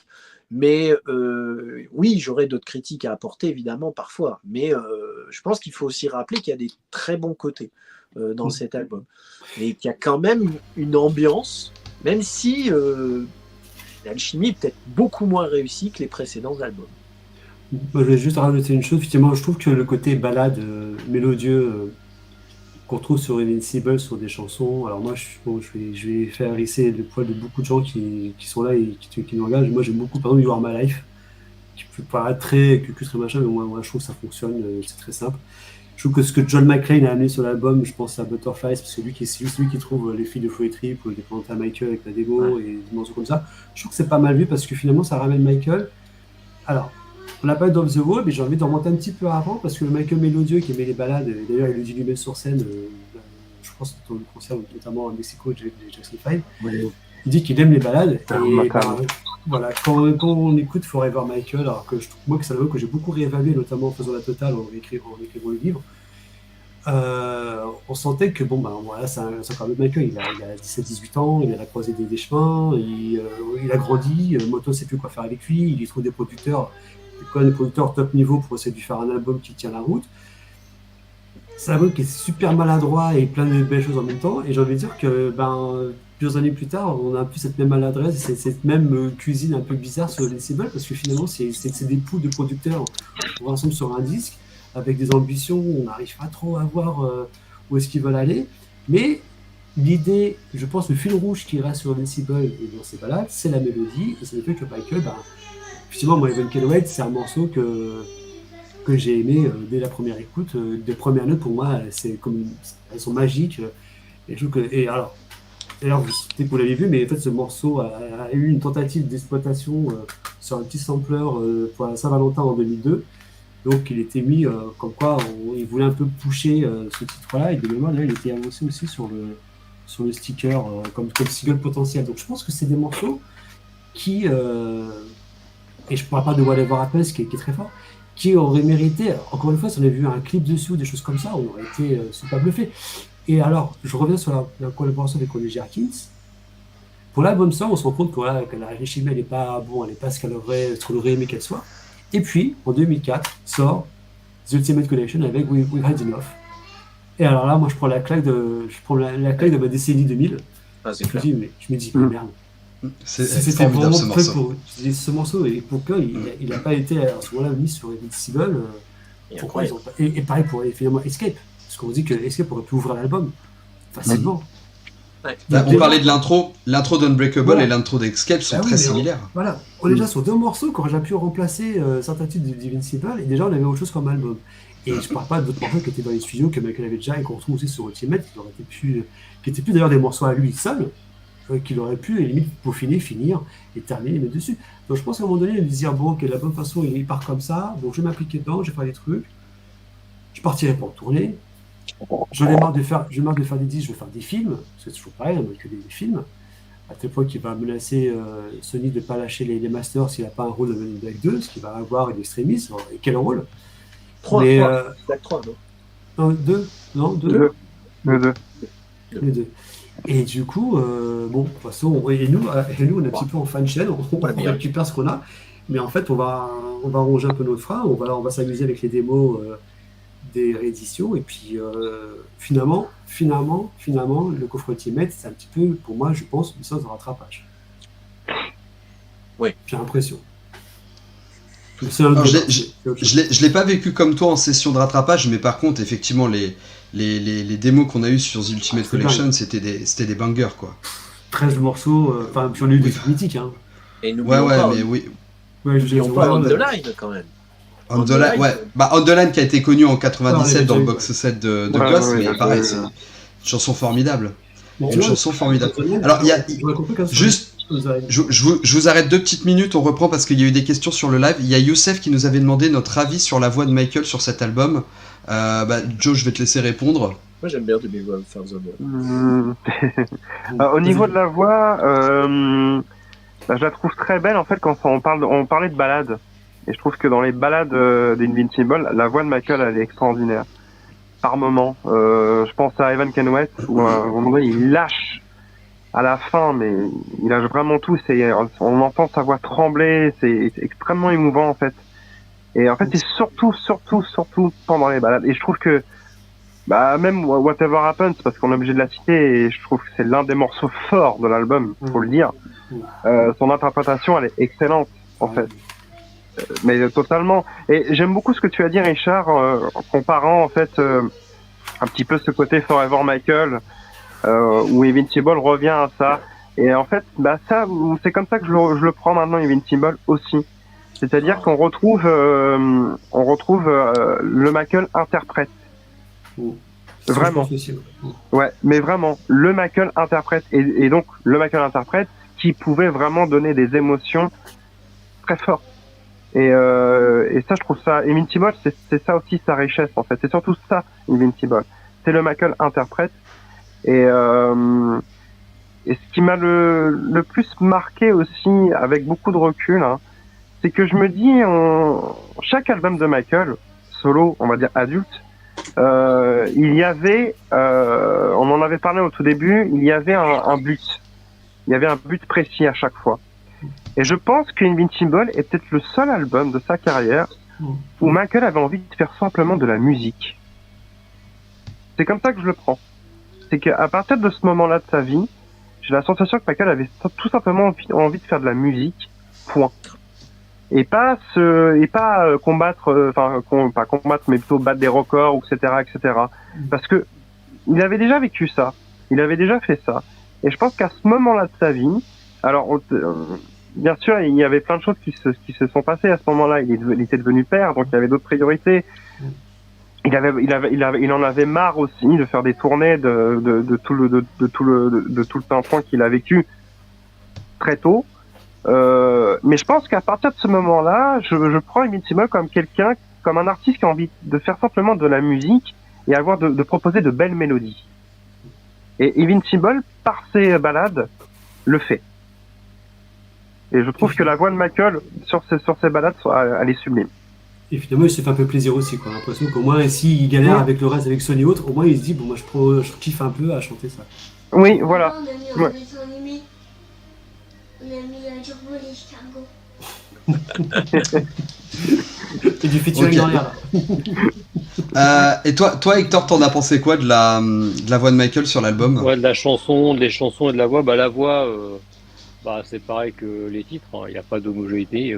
Comme tu as dit, il y a des super ballades où il y a une superbe voix, Speechless, vraiment incroyable. Et puis après, des voix pitchées, des voix un peu robotisées, limite. Effectivement, c'est un peu les montagnes russes, quoi, avec ces chansons. Parce que moi, je voulais revenir juste sur les chansons. Et puis, déjà, ce que tu disais sur The Neptunes, je pense que c'est plutôt un rendez-vous aussi manqué, c'est qu'à chaque fois, il a fait des paris gagnants avec les producteurs précédents. Et pour moi, René Jerkins, finalement, c'était peut-être pas le bon choix, toujours pareil. Peut-être en 2000, mais pour rester à la postérité, tu vois, il serait parti avec un Williams, tu vois, quand tu vois ce que c'est devenu aujourd'hui, peut-être qu'il aurait été porté un peu plus loin. Et peut-être aussi que The Neptunes, ils n'avaient pas produit, ils n'étaient pas assez gros à l'époque en 2001. Ils n'avaient pas le même poids, ils avaient ou c'était peut-être plus dans des niches que Jerkins, il était plus international. Donc, bon, bref. Et après, surtout au niveau des chansons, moi je reviens surtout sur les chansons, pour les 3 premières chansons, parce que moi j'ai le truc sous les yeux là. Déjà, quand je vois Unbreakable, c'est une chanson qui est beaucoup trop longue pour moi, quoi. C'est un truc 6 minutes 25, je sais pas si vous aviez ça en tête, mais j'avais complètement oublié. C'est interminable, quoi, ce truc là, ce riff là qui tourne en boucle. Au début c'est sympa et je trouve qu'on en a plein la tête. Et par contre, moi, je vais vous surprendre. Donc moi, Heartbreaker, j'aime pas mal cette chanson parce que justement, je vous disais que c'était un album très synthétique et justement cette chanson est la plus synthétique et je trouve que justement c'est assez original sur la fin et tous les effets qu'ils mettent. On a l'impression qu'ils ont mis tout ce qu'ils avaient, quoi. Tous les effets qu'ils pouvaient mettre, ils les ont mis. Et toute cette dernière partie de synthé, moi, je trouve ça assez sympa, quoi. Enfin, bon, c'est mon avis. Moi, je sais que je me passais surtout en boucle le moment où il fait ah ou comme ça, et puis après toute la partie synthé. Je trouvais que c'était assez dynamique, quoi. Et après, finalement, je trouve que sur les 3 chansons, la voix de Michael apparaît vraiment que sur Invincible, quoi. Et c'est là où on entend vraiment plus sa capacité vocale, je trouve, que sur les 2 premières. C'est un peu. Et après, effectivement, comme je te disais, quand je regarde un peu tous les titres, même si bon, je suis d'accord avec vous, Speechless, vraiment énorme. The Lost Children, j'adore aussi. C'est sa meilleure voix, Speechless, je trouve. Voilà. Sur Et quand je vois Break of Dawn, Heaven Can Wait, après c'est You Are My Life, Don't Walk Away, Cry. Tout cet enchaînement de chansons lentes. Je vais vous dire un truc que j'ai rarement dit en direct devant les fans. Je vais vous dire, ça va vous faire hurler, mais je sais que ceux qui ont été au concert de Michael savent ce que je veux dire. Moi, au concert de Michael, après Dangerous au History Tour, mais j'en pouvais plus, quoi. Je voulais que ça se termine. Quand on s'enchaînait Heal the World et Heal the World, Earth Song, un interview de We Are the World, mais You and For Me, au bout d'un moment, tu vois, c'est une belle chanson humanitaire, Is the World, incroyable, mais quand il y en a trop à la suite, ça gâche toute l'écoute. Et enfin moi, c'est en termes de dosage, quoi. Tu trouvais que c'était trop, quoi, sur les. C'est vrai que ouais, et franchement, ouais, sur le disque, il y a 2 chansons, ouais, Break of Dawn et Heaven Can Wait, les 2 à l'affilée. Tu vois. Et je te rejoins par contre, Butterfly, énorme. Je sais qu'à l'époque, avec mes copains, même non fans, c'était une des chansons qu'ils préféraient, qu'on se mettait à fond. Mais bon, franchement, bon. Bon, moi, je suis vraiment pas fan de cette tracklist, quoi. Je suis vraiment désolé. Et même non, mais sois pas désolé, Hector. Même Shout, le truc pour Shout, le titre est bon. Alors, par contre, effectivement, en tant que collectionneur et fan, par contre, Shout, à l'époque, c'était vraiment le premier titre inédit qu'on avait vraiment sur un single, comme tous les autres artistes, j'ai envie de dire. Parce qu'il y avait plein d'autres artistes qui sortaient des phases B sur un single, et nous, ça faisait vraiment. On l'avait quasiment pas eu de. Enfin, d'ailleurs, je me rappelle pas. Il y avait Come Together, ouais, sur Emerald of Time, mais il y avait rien eu d'autre, quoi. Et ça, c'était vraiment la bonne surprise. Je me souviens que j'avais été acheter le maxi, et moi, je savais pas du tout. Et quand j'ai acheté, j'ai vu ça, j'ai dit super nouvelle, quoi. Au moins un titre inédit. Mais je parle sous ton contrôle, Hector. Ouais. Mais je parle sous ton contrôle, Hector. Mais qui chantait, moi. je crois que la période début des années 2000, tu sais, ça a été les débuts. Là, j'ai parlé de manière générale. C'était les débuts où tu sais, t'avais l'album qui sortait, t'avais des titres inédits sur des singles, et 1 an ou 1 an et demi après, ils te ressortaient l'album en version de luxe avec des titres bonus. Ouais, alors c'était le début. Alors j'ai pas souvenir. Enfin, je sais que c'est plus récent. Ouais, je suis même pas sûr que dans ces années-là, on le faisait vraiment encore. Ok, je me trompe peut-être. Hein.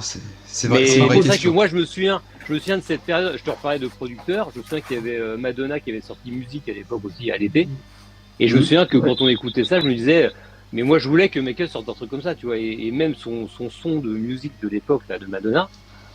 Et je trouve qu'il a vraiment plus traversé aussi le temps, était vachement plus novateur, tu vois, à l'époque, tu vois. Pour ça que je pense que c'est vraiment un rendez-vous raté avec peut-être un mauvais producteur, enfin pas assez bon ou pas assez précurseur, tu vois. Parce que c'était un producteur français d'ailleurs de mémoire, ce mec-là, qui avait fait l'album de Madonna. Ouais, voilà. Et c'était vraiment un truc pas mal à l'époque. Bon, voilà, c'est tout. Sur Shout, je veux dire un truc. En fait, voilà une des rares preuves que Shout devait figurer sur le vinyle. Un bon de préco qui mentionne que Shout devait normalement être à la place de You Are My Life. Donc ça, c'est des bons de préco que Sony envoyait à leurs commerciaux qui après allaient voir les magasins ou autres. Donc voilà, c'était prévu. Donc à la place, tout à donne voix, c'est après Shout. Le truc, mais bon, ça c'est pas fait. Donc on a vraiment failli l'avoir sur le vinyle. Bah, tu vois, on parlait justement de la voix de Michael, parce que je pense que effectivement sur les chansons, ça a été un sujet sur pas mal de morceaux.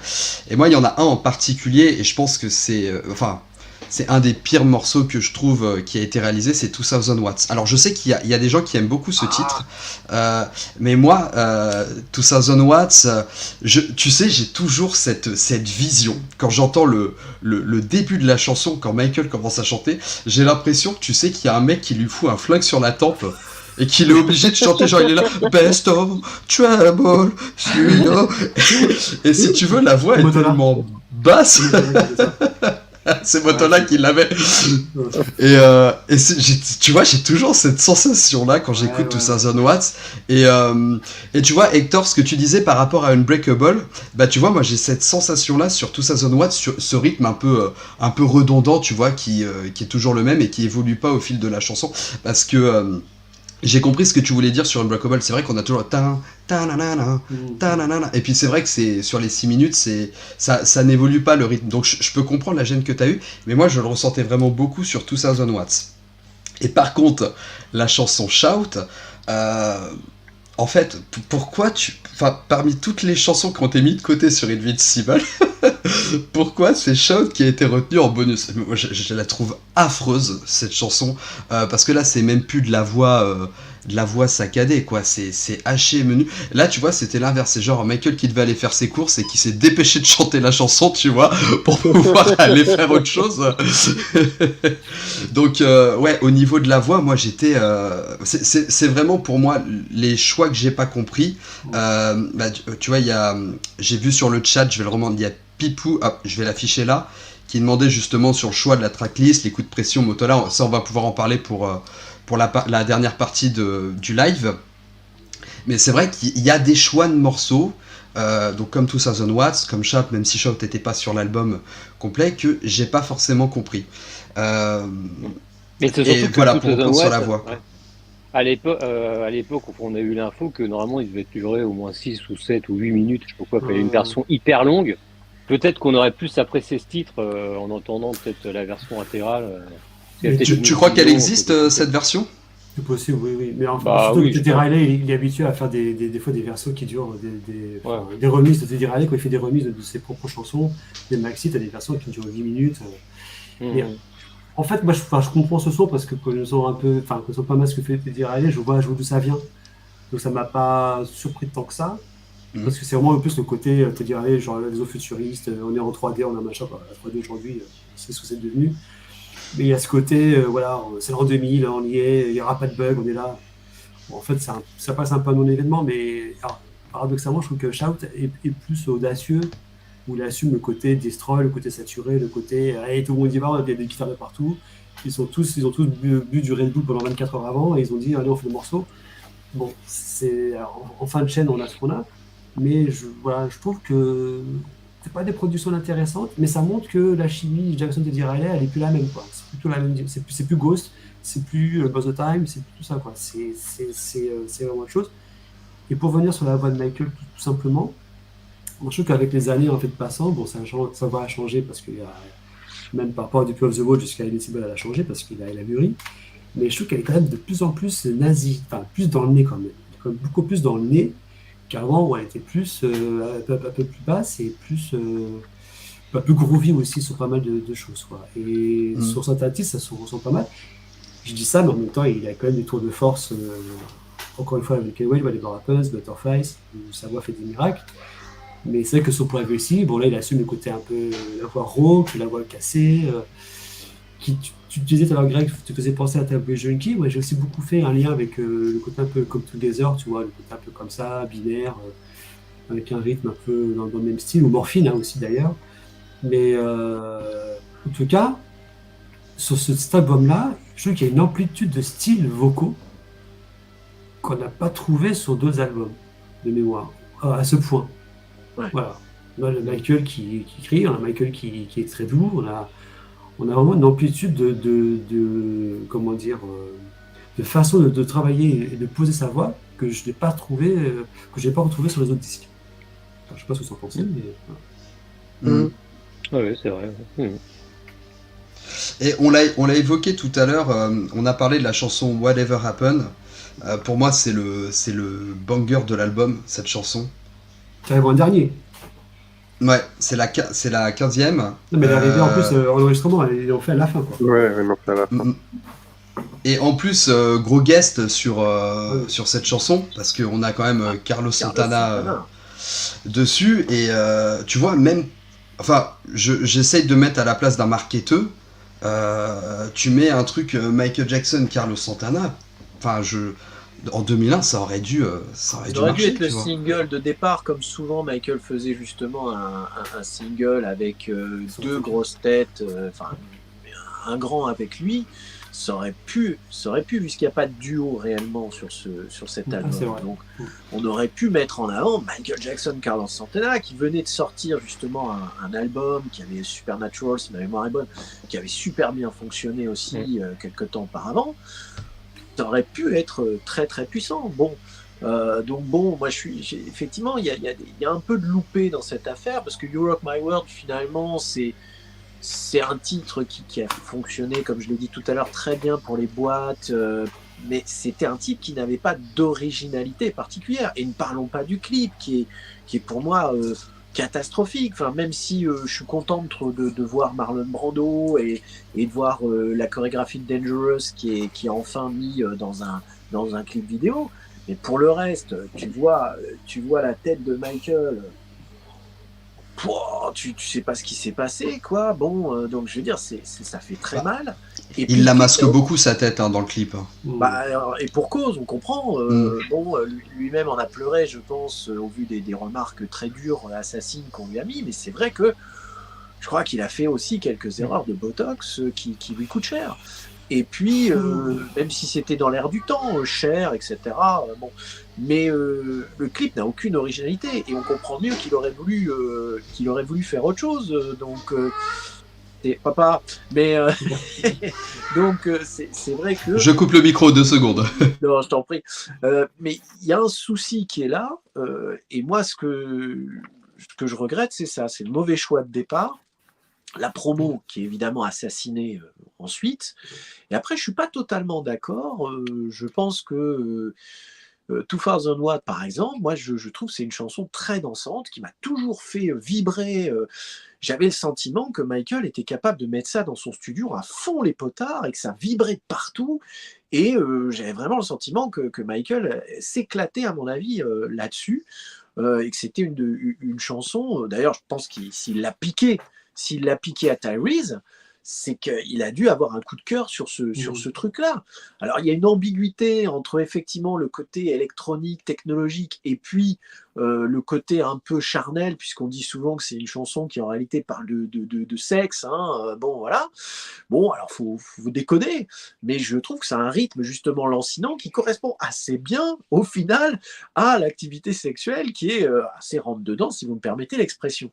Mais il y a quelque chose là pour moi qui est pas mauvais. Mais chacun a ses sensibilités vis-à-vis des chansons, donc je vais peut-être être le seul à défendre 2000 Watt, mais je le ferai. Non, je suis avec toi. Voilà, moi, elle est percutante, Et alors, c'est vrai, Greg. Ça reste des opinions et ça reste très subjectif, tout ce qu'on se dit là, évidemment. C'est vrai que tu as raison, ce côté un peu pistolet sur la tempe dans le trouble. Mais je sais pas, ça me parle, il y a quelque chose. Alors que Privacy, la voix qui a été volontairement, je pense, trafiquée vers le bas, parce que je pense qu'il n'a pas cette tassiture aussi basse, peut-être, parce qu'il est capable on sait qu'il avait en travaillant avec le coach Seth Riggs, etc., il avait des sacrées capacités, mais je pense que là, si j'avais bien lu, et Richard me dira, ou d'autres me diront, moi j'avais cru comprendre qu'ils avaient traficoté la voix pour qu'elle soit plus grave, je trouve pas ça extraordinaire. Alors Shout, je suis mitigé, parce que la première fois que je l'ai entendu, même réaction que toi, Greg, c'est quoi ce boulga, c'est dégueulasse, c'est saturé, c'est horrible, je comprends rien, je vois pas l'objectif. Depuis, je l'ai réécouté à plusieurs reprises, avec un côté lecture des paroles aussi, avec un côté, je trouve, une chanson très agressive, et je sais pas, il y a quelque chose, je me dis, il manque quelque chose pour que cette chanson elle soit plus harmonieuse, mais elle a un potentiel, et je regrette qu'il l'ait laissé trop saturé, mais c'est peut-être voulu, c'est ce que disait Richard, Je pense elle aurait pu être plus puissante, mais finalement, je l'écoute avec plus de plaisir qu'avant. Voilà. Ok. Et par rapport au... Il y a deux chansons aussi sur lesquelles je voulais revenir très brièvement, parce que tu sais, après la sortie d'Invincible, moi aussi, je me suis posé la question un peu de quel recul Michael pouvait avoir sur l'album. Et à l'époque où les concerts d'Ice Is It ont été annoncés, je me demandais si un morceau, voire deux, de Invincible aurait pu apparaître, notamment You Walk My World, étant donné qu'il y a un clip vidéo et que puis proposer une scène. Et sur la tracklist finale de This Is It, on constate qu'il n'y a aucun morceau d'Invincible.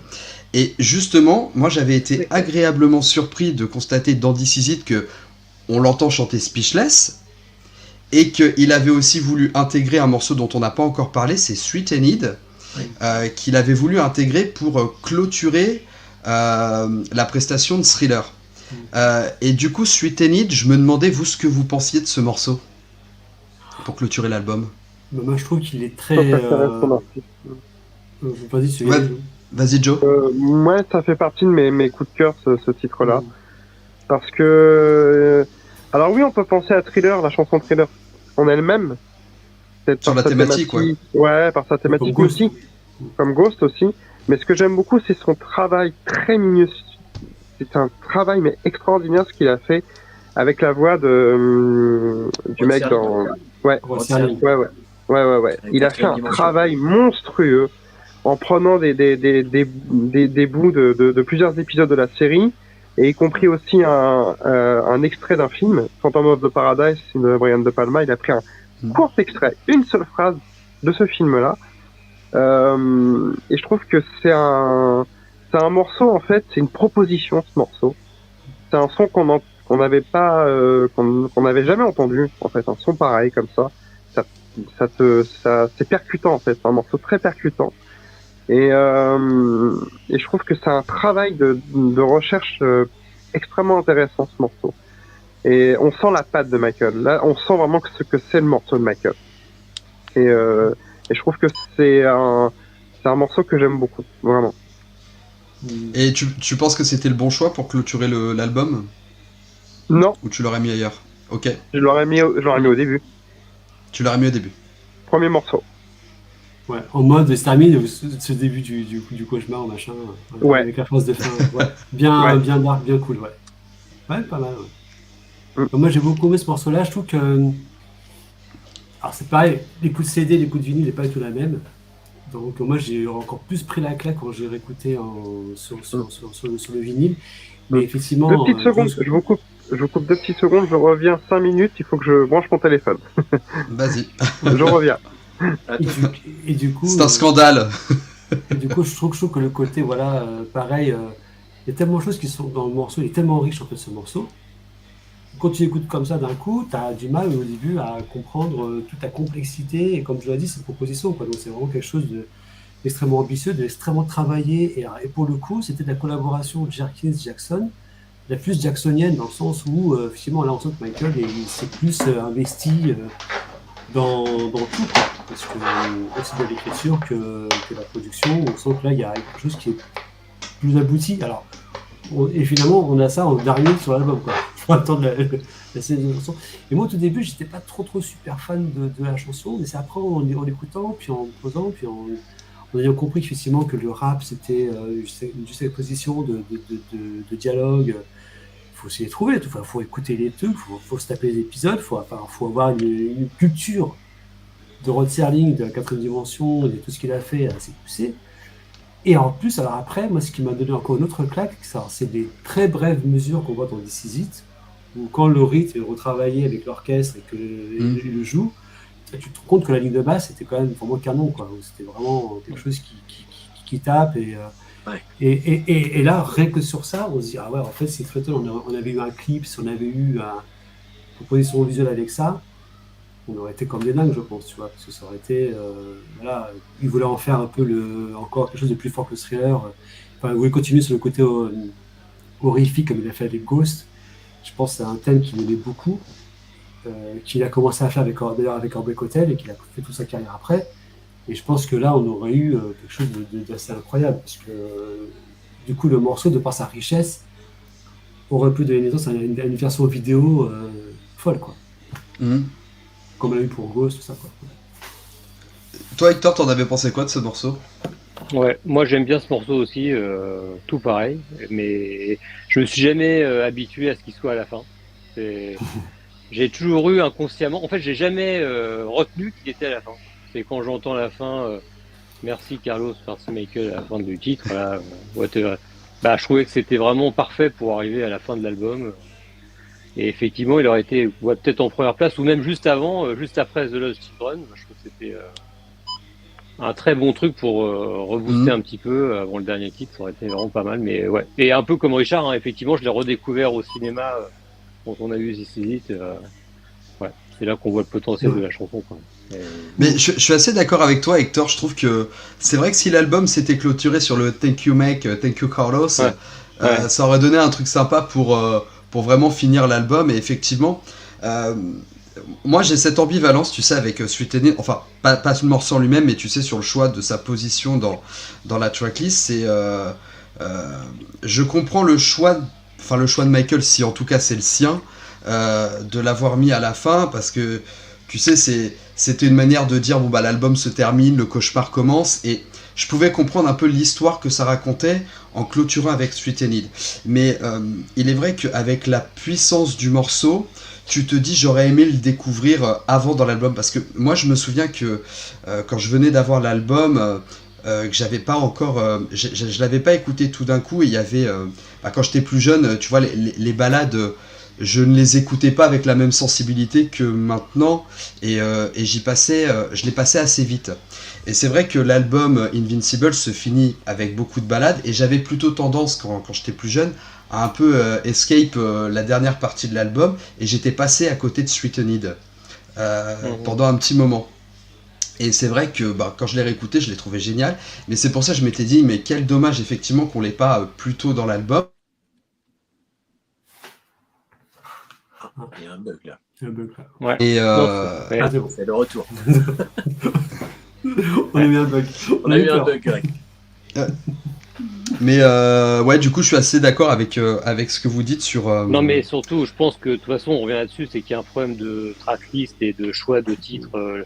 Enfin, on a vu récemment les choix de titres de Dangerous là, qu'on fuité. Enfin, bon, pour avoir côtoyé à un petit niveau des gens qui font de la musique, normalement, c'est quand même quelque chose qui est très très réfléchi, quoi. L'ordre des titres. Et là, on a vraiment l'impression, j'espère qu'un jour, on verra des vidéos de gens qui décident des titres en studio, quoi, pour Invincible. Mais moi, j'ai le sentiment que c'est quelqu'un pas du tout expérimenté qui a choisi. C'est ni Bruce Souillien, ni personne qui a choisi, enfin, ni Michael. Je pense que c'est des petits jeunes, enfin, des gens qui savaient pas du tout ce qu'ils faisaient, quoi. Parce que pour ma part, je refais le truc comme un match de foot, mais moi, j'aurais enlevé au moins 2 titres lents, tu vois, pour faire un truc plus cohérent. Moi, je me souviens que mes potes me disaient, bah ça, c'est un album de Noël, hein. Enfin, limite, tu vois, on me disait ça, tu vois, au niveau des chansons, trop de balades, tu vois, c'est le truc un peu gnangnan de fin d'année. Tu vois, parce que, en fait, ce que j'essaie aussi, c'est d'essayer d'avoir une analyse plus comme le grand public, tu vois, parce que c'est vrai que nous, là, on est entre fans, donc c'est un peu biaisé tout ce qu'on raconte, même toutes les histoires, les explications, Michael ceci, Michael avec ses enfants. Mais, tu vois, vis-à-vis du grand public, tu vois, c'est un album qui est pas du tout ancré dans les mémoires. Quand tu passes un Invincible, personne connaît. Ouais. Enfin, Oui, c'est un album qui a été assez oublié. Mais tu sais quoi, c'est top ce que tu viens de dire, parce que tu vas nous permettre d'enchaîner sur la 4e partie. Juste une question vraiment posée. Ouais, vas-y Richard. Est-ce que, pour les plus vieux d'entre nous, là, quand l'album est sorti, parce qu'on a eu tous ce constat du tracklist bizarre, pas très équilibré, vous êtes amusé à recréer un peu un album idéal pour vous à partir de ce qu'il y avait sur Invincible, en retirant des trucs, en jouant différemment. Ouais, en cassette, moi j'avais fait ça, moi. Ouais. Moi j'étais amusé à retirer des trucs, à faire un album plus court. Plus court, ouais. Bah, j'ai fait pareil aussi, on faisait vachement ça avec les cassettes, on faisait des compiles dans le Walkman, on n'avait pas envie d'écouter tout. Et je faisais pas ça avant avec les albums de Michael. Là j'ai fait pour Invincible. D'accord. Et quand tu dis modifier, c'est pas en rajoutant des chansons qui n'étaient pas sur Invincible, c'est vraiment avec la tracklist de base. C'est juste les réavancer ou en retirer, mais pas mettre autre chose, quoi. Je sais pas, Ok. Off the Wall sur Invincible, c'est un peu bizarre. Mais non, c'est juste à partir des 16 titres, qu'est-ce qu'on peut faire pour nous en tant que fan pour ça, pour qu'on puisse l'écouter. Alors moi j'ai fait ça. Ouais. Donc Bah, tu vois, donc il y avait bien un problème. On est quand même d'accord. Même si Ah oui, oui, c'est un album, tu vois que. mais quand tu prends les chansons individuellement, enfin moi il y a des choses que j'aime beaucoup. Hein. C'est un album que moi j'aime, hein. J'aime cet album. Je comprends. Désolé. Mais en tout cas, non, mais c'était très bien, c'était intéressant ce que tu disais, Richard. Mais en tout cas, ça appuie sur le début de la 4e partie. Et d'ailleurs, Richard, si ça te va, je vais te laisser commencer parce que moi, j'ai lu ça dans ton livre, Michael Jackson La Totale. C'est dedans que j'avais découvert ça, que Michael avait d'autres ambitions au niveau de la tracklist, notamment j'ai plus le titre en tête, mais un duo avec Lauryn Hill qu'il a fait, qui Oui. rien que les deux noms associés doit donner quelque chose d'absolument incroyable. Et voilà. Est-ce que la tracklist aussi a pas été bon, on l'a évoqué, hein, y avait des soucis sur la tracklist, mais est-ce que vraiment c'est de l'initiative de Michael ce qui a été choisi au final, quoi? Bah, merci pour ça. Bah, je rebondis sur ce que dit aussi Bilal là, sur le chat, parce qu'effectivement, ça aurait été intéressant de voir comment a évolué la tracklist sur les 3 ans. Si tu veux, Invincible se fait dans un tel contexte compliqué qu'on est plus sur un tracklist qui se fait de façon peut-être purement artistique. Alors, peut-être que les chansons se font de façon encore artistique, mais le tracklist, c'est que des luttes entre Mottola, Jackson, les parties prenantes, les producteurs, parce qu'il faut savoir que quand tu as un album quand tu as un morceau sur un album de Jackson, même s'ils vendent que 6 millions en 3 mois, c'est quand même pas mal en royalties, et même sur le long terme, parce que voilà, je pense que quand tu as un morceau là-dessus, tu essaies de tout faire pour qu'il soit publié. Pareil, Michael, des fois, n'a pas apporté grand-chose à des morceaux, il a juste des fois changé un mot ou un nom dans le titre, du coup il est co-auteur, alors qu'en fait il n'a rien fait de plus. Donc, si tu veux, la cuisine de l'album a été très compliquée, parce que beaucoup de problématiques juridiques et relationnelles se sont greffées sur tout ça.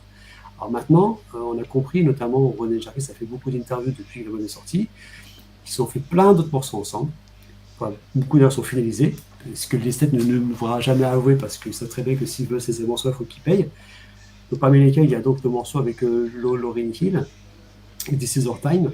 Et surtout, faut pas l'oublier, c'est que c'était Michael qui était censé être à la place de George Michael dans la chanson If I Told You That avec Whitney Houston, qui était refait en duo. Et c'était un peu pour annoncer la collaboration Michael-René Jerkins en faisant le lien avec Whitney Houston. Enfin, c'était un truc marketing bien foutu. Ce qui aurait été hyper cohérent, en fait. Et puis ça aurait été génial. Et surtout que malheureusement, l'info a fuité trop tôt au bout de Michael, du coup il a annulé le projet. Mais donc on imagine que ça aussi c'était enregistré. Et donc il y a un duo potentiel Whitney-Michael qui est dans les cartons, sauf que à la dernière minute, c'est George Michael qui a remplacé Michael Jackson. Michael, hein, S'il vous plaît, vous vous êtes gouré de Michael. Il fallait prendre George. Et donc du coup, on sait qu'il y a aussi un morceau qui était d'ailleurs décrit sur le site à l'époque René Jackson avec Will Smith, qui était vraiment un morceau super ambitieux, très long aussi, très complexe, très expérimental, avec un rap de Will Smith dedans. Donc, alors pareil, à l'époque, Michael avait ce côté, comme il a fait sur Dangerous et les autres albums, à rameuter un petit peu les gens très en vue de l'époque. Donc, Will Smith en faisait bien sur partie. Il avait aussi pris Brandy dans les cœurs pour Unbreakable. Donc, il est évident que, et on l'a vu d'ailleurs sur The Ultimate, on a récupéré des morceaux qui étaient plus ou moins prévus pour Invincible. One More Chance, c'était aussi pour Invincible au départ. Donc on se rend compte que c'est peut-être l'album sur lequel il y a peut-être plus de choses qui en plus, vu le temps que l'album a pris et vu l'argent qu'ils ont dépensé dedans, des morceaux qui très souvent ont été quand même pas loin d'être aboutis, quoi. Pas uniquement des démos ou des chansons sur lesquelles Michael fait un peu du yaourt. Donc je pense que beaucoup de choses existent là-dessus. Il y a aussi le morceau avec Lenny Kravitz a été aussi prévu pour Invincible à l'époque, de mémoire. What More Can I Give devait aussi être sur Invincible, mais c'est sorti après c'est encore une autre histoire, c'est un autre live, ça. Oh, le merdier. Voilà. Donc, en fait, si tu veux, il y avait l'air de rien pas mal de choses sur le feu en même temps. Et il travaillait avec beaucoup de gens. Bon, après, il s'est arrêté sur des choix de producteurs ou autres, mais il y a quand même Babyface, il y a aussi à s'incruster avec You Are My Life, grâce à John McClane. Mais oui, il est évident qu'il y a des choses qui dorment dans les coffres. Et alors, après, tout le problème de les voir sortir, bon, Kravitz, il a joué le jeu, la chose très finement. Pour l'album Michael, il a bien négocié le truc.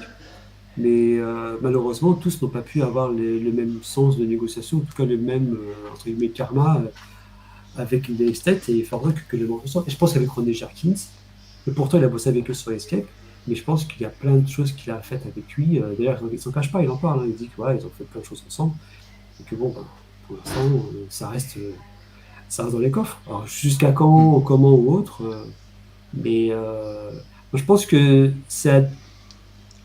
sur History, c'était plus des choses sur le moment qu'il a faites, plus des vieilles idées qu'il a reprises. Peut-être moins d'inédits purs et History, mais je pense que sur Invincible, il y a beaucoup de choses. C'est l'impression que j'ai là-dessus.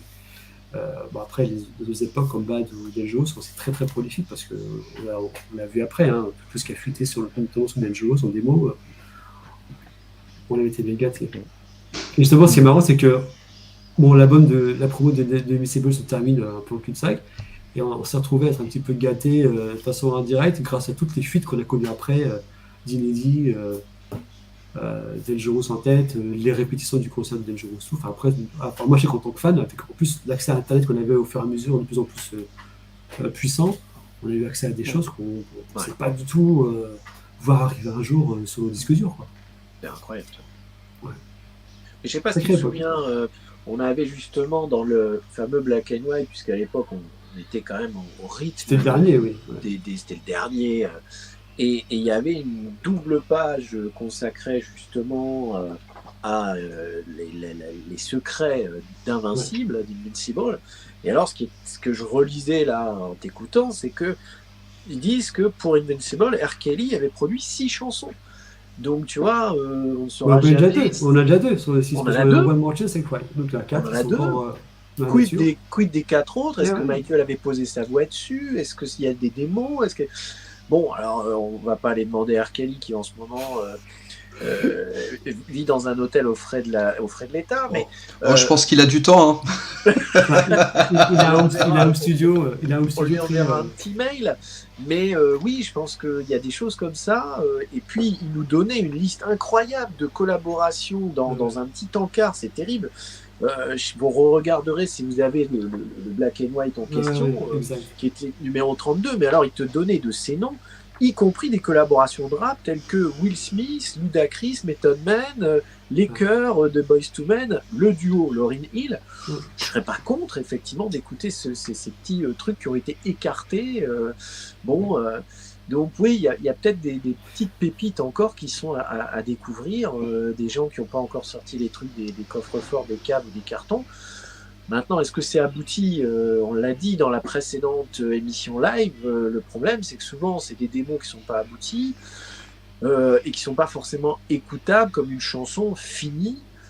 Donc ça ne peut avoir d'intérêt que pour les fans hardcore qui ont envie d'écouter tout ce qu'a pu faire Michael en bout même en petit bout, quoi. Voilà. Après, pour le grand public, c'est ce que disait Hector très très bien tout à l'heure, c'est qu'en fait on parle entre fans.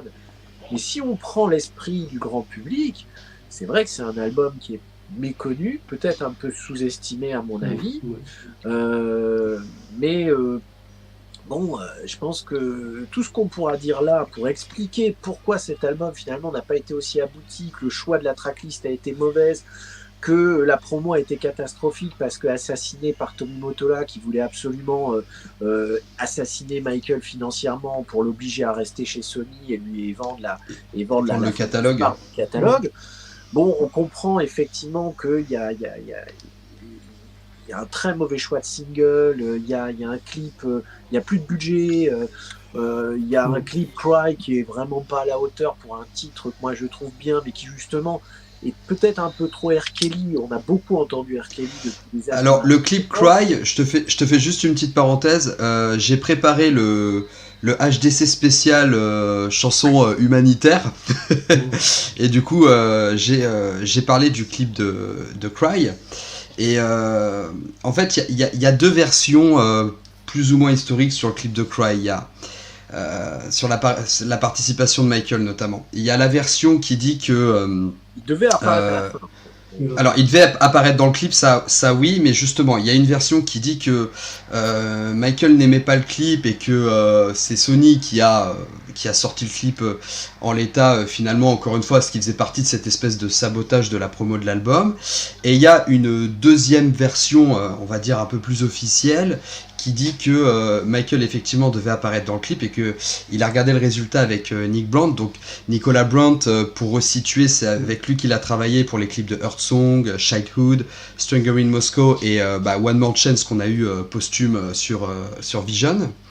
Et en gros, Michael et Nick auraient regardé le clip et Michael aurait dit que finalement il était d'accord pour dire que sa présence n'était pas nécessaire au clip vidéo et que ils ont décidé de le sortir en l'état. Donc on a toujours un peu des versions qui divergent selon les témoignages. Bon, c'est difficile de caser une réalité autour de ça, mais après c'est une chanson qu'il utilise pour rendre hommage aux victimes du 11 septembre. Donc forcément, si tu veux, c'est un peu comme Man in the Mirror, c'est pas évident de se mettre en avant.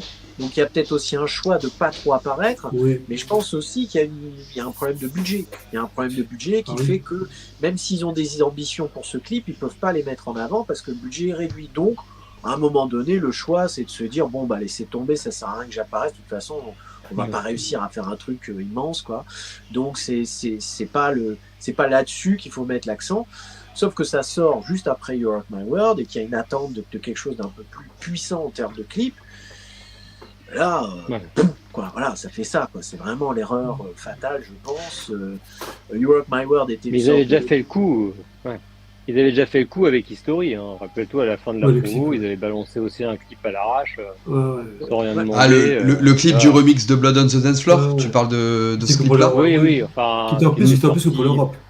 Oui, ils ont tiré en plus que pour l'Europe et le Japon, parce que c'est un single inédit aux USA. Le clip du remix d'History qui était destiné uniquement au club, quoi. Bon, c'était pas terrible. Mais bon, c'est tout. Mais c'est comme le clip de One More Chance. Moi, je le trouve catastrophique. On l'a jamais eu vraiment. On sait jamais s'il a été vraiment finalisé ou pas, mais le concept. Il est que sur un plan de tournage finalement, One More Chance. Quand tu regardes. Enfin bon, revenons sur Invincible, mais c'est vrai que bon, je pense on pourra dire ce qu'on veut. À un moment donné, c'est pas un album qui a fait l'histoire. C'est juste un album qui, pour les fans, a sa place, soit dans les albums sous-estimés, soit dans les albums qui ont été ratés. Soit comme le dernier album de Michael, et malheureusement, il est peut-être pas à la hauteur des attentes. Bon, mais voilà, on est déjà à un débat de 2 heures. Je pense que Davey a fait et on salue les fans de Davey, a fait 2 vidéos là-dessus, toute une réécoute de l'album. Et je pense que malheureusement, il ne pouvait pas être avec nous ce soir. Et c'est dommage parce qu'il a aussi un avis très très tranché sur le sujet. Mais je crois qu'on peut en faire plusieurs vidéos. On aura toujours un éclectisme des avis à partager, et tant mieux d'ailleurs, tant mieux. Moi, je pense que c'est un avis qui fait qu'il y a autant de réactions que de gens qui auront écouté l'album, parce que il est tellement atypique à bien des égards que même les clips, on en parlait aussi, New York My World, qui a un rendez-vous manqué avec Paul Hunter, parce que je pense qu'il aurait pu avoir quelque chose de plus sympa avec lui. Et effectivement, le clip de Quell. Alors moi, j'avais entendu aussi une autre version, comme quoi Michael avait flippé de ses déplacements après le 11 septembre, parce que rappelez-vous, il devait être dans une détour le 11 au matin, il ne s'est pas réveillé, heureusement pour lui. Et au final, donc, comme il était vraiment, il bossait vraiment à 4 mains avec Nick Brandt, c'était quelqu'un, d'ailleurs, grâce à Michael, si après Nick Brandt s'est consacré autant à l'Afrique par la suite, il a fait beaucoup d'ouvrages sur la photo animalière en Afrique par la suite. Donc je pense que voilà, Michael il a quand même vu la version finale et c'est parti comme ça, mais tu as bien dit, Greg, il n'y avait pas de budget, il n'y avait pas de toute façon l'ambition de porter l'album plus loin que ça. Butterfly est sorti en radio, ils ont fait des passages promo devant le fait accompli, parce que ce sont les radios qui se sont accaparés le titre pour en faire un succès. Donc on est sur une promo qui est aussi unique, très courte, chaotique, avec plein de moments où on se demande ce qui va se passer par la suite, où on a eu un vrai faux espoir sur Unbreakable en début 2002, que ça allait se faire. Finalement, le projet a été terminé aussi vite qu'il est apparu. Donc voilà, ce qui nous reste, c'est des fois sur des maigres, des passages promo un petit peu rares par-ci par-là qu'on peut trouver, des samplers ou autres, les versions remixées, je pense à Butterface qu'on peut trouver. Pareil, de You Want My World avec Jay-Z qui remixé, c'était quand même pas mal aussi d'avoir fait ça. Ouais. Donc, alors, par contre, pour le coup des remixes, je trouve que là, on était sur des remixes qui collaient vraiment aux ambiances des chansons sur le peu qu'on a eu. Je pense à Butterface et You Want My World, c'était pas des remixes. Avec Hot Ivy. Dance, Ivy, avec ouais, Ivy tu sur peux jouer Ivy. le Trackmaster remix. Et puis. Parce que Des c'était des morceaux. morceaux R&B. C'était des morceaux R&B. Oui, mais donc tu vois, ça, des morceaux R&B, je prends This Time Around. Bon, t'as des morceaux de la société remixés, mais ils ont fait des versions dance de This Time Around de David Morales qu'on n'a jamais demandé à avoir. Tu vois. Enfin, pour moi, je n'ai pas demandé à D'accord. que mes oreilles D'accord. saignent comme ça. Je suis d'accord. Ouais, Je suis d'accord. Mais pareil pour Amazon Time, qui a été des fois remixé sur les versions club, qui n'apportaient rien au morceau, je trouve. Mais bon, c'est encore une fois que mon avis. Donc je trouve que là, sur le coup, ils avaient limité à un remix les choses, tu vois. Et sur la promo, en fait, je pense que si on avait eu ce côté, un single avec des fois un morceau inédit, ou un single avec un remix qui collait, qui était cohérent, plus des bons clips, et si je pense que Michael aurait dû faire des limites, une tournée, aurait fait un peu comme au début de History, des perfs télé bien choisis ou autres, on aurait pu avoir quelque chose de bien. Surtout que physiquement, là, je donne vraiment mon avis, je trouve qu'on recommence à retrouver Michael un peu fin 2002, où physiquement on le retrouve un peu plus Michael, quoi. Parce que c'est vrai que tout début de la période de... Alors moi j'ai un souvenir, je ne sais pas si vous avez vu ça à l'époque, au JT, genre de France 2, au lendemain des concerts à New York, on voit Michael arriver sur le tapis rouge, marcher en plus vraiment groggy. Hagard. Ah bah, il Le était pas dans pantalon un ouvert, état, le pantalon ouvert, dans on un voit la état braguette. bien, quoi. Le pantalon ouvert, là on voit la braguette qui est ouverte, enfin, on voit son limite sa cheveux sur le caleçon, enfin, on s'est dit qu'est-ce qu'il y a Oui, avec c'est le pont. terrible. En plus, on est glissé alors, donc on se demande ce qu'il y a pas des glissés alors, donc moi je vais trouver. Non, Je suis normal, c'est pas bien. Mais non, là je rigole. Mais du coup, ne nous regarde pas. choc visuel dans le sens où je me dis, non, là en fait, je sentais pas bien. Pas bien dans ces. C'était confirmé, hein, parce que c'est ce second soir où il a réussi à faire un concert dont tu pouvais être, je pense, fier et qui a pu d'ailleurs être exploité pour la télé après. Mais ouais, voilà, c'est un Michael très unique, hein, dans sa carrière, un peu à 43 ans, un peu perdu sur les choses, qui pense, comme tout à l'heure l'a dit Yann, qui pense beaucoup à sa famille, qui a d'autres priorités, qui veut faire du cinéma, mais on comprend bien que le cinéma, c'est un petit peu le levier sur lequel beaucoup de gens vont appuyer pour se servir de lui aussi, hein. Ils vont lui faire miroiter des choses qui vont jamais arriver des fois. Donc c'est un peu triste, hein. Comme dit Bilal là sur le chat, ouais, 2001 c'était un peu triste. Et alors on pensait que ça allait un petit peu mieux après, on le revoyait remonter un peu en 2003 et jusqu'à l'arrivée de No More Was. Bon, puis après on connaît la suite, hein. L'affaire Arvizo et puis voilà. Mais bon. Et on a évoqué justement les clips vidéo et un peu la pauvreté de ce format pour promouvoir l'album. Et c'est vrai que moi je me suis toujours posé la question. Alors on peut se mettre sur les deux points de vue parce que Hector l'a très bien évoqué tout à l'heure.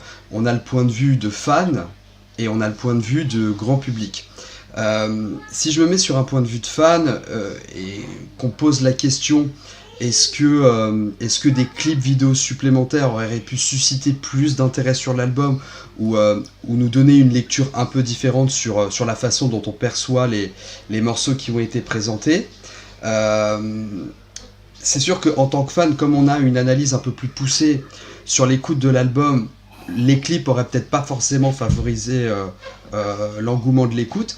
Par contre, paradoxalement, je pense qu'aux yeux du grand public, un peu plus de promo et peut-être plus de clips vidéo sur certains morceaux forts qu'on a évoqués, comme Unbreakable, comme Whatever Happened ou éventuellement Sweetened, qui auraient marqué un certain souvenir vis-à-vis du grand public.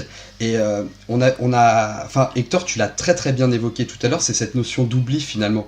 C'est que demain tu vas voir un mec dans la rue tu veux lui parler de cite-moi 3 albums de Michael Jackson, Invincible il ressortira jamais. Jamais. Et est-ce que vous, moi je pense que oui, personnellement, je voulais avoir votre avis là-dessus. Est-ce que vous pensez qu'une meilleure promo aurait amené un meilleur souvenir de l'album sur le grand public? Oui. Pour moi, sans aucun doute. Oui. Surtout que l'album, faut pas l'oublier, a quand même fait un très bon démarrage malgré tout le handicap qu'il a eu en termes de vente. Il a fait 6 millions en 3 mois, ce qui était un des plus rapides démarrages de Michael de sa carrière. Je te donne un exemple, moi, personnel, que j'ai vécu, et je reviens là-dessus, tout à l'heure, j'ai un peu évoqué, c'est Speed Demon. Quand Speed Demon sort sur 80, quand j'écoute Ah, l'album en Richard, 87, Richard, je te coupe, pardon, je te coupe 2 petites secondes. Il y a Joe là qui nous a envoyé un message sur le chat, il n'a pas pu se reconnecter. Merci Joe en tout cas d'être venu participer à ce live et pas de souci, merci pour ce petit message, hein.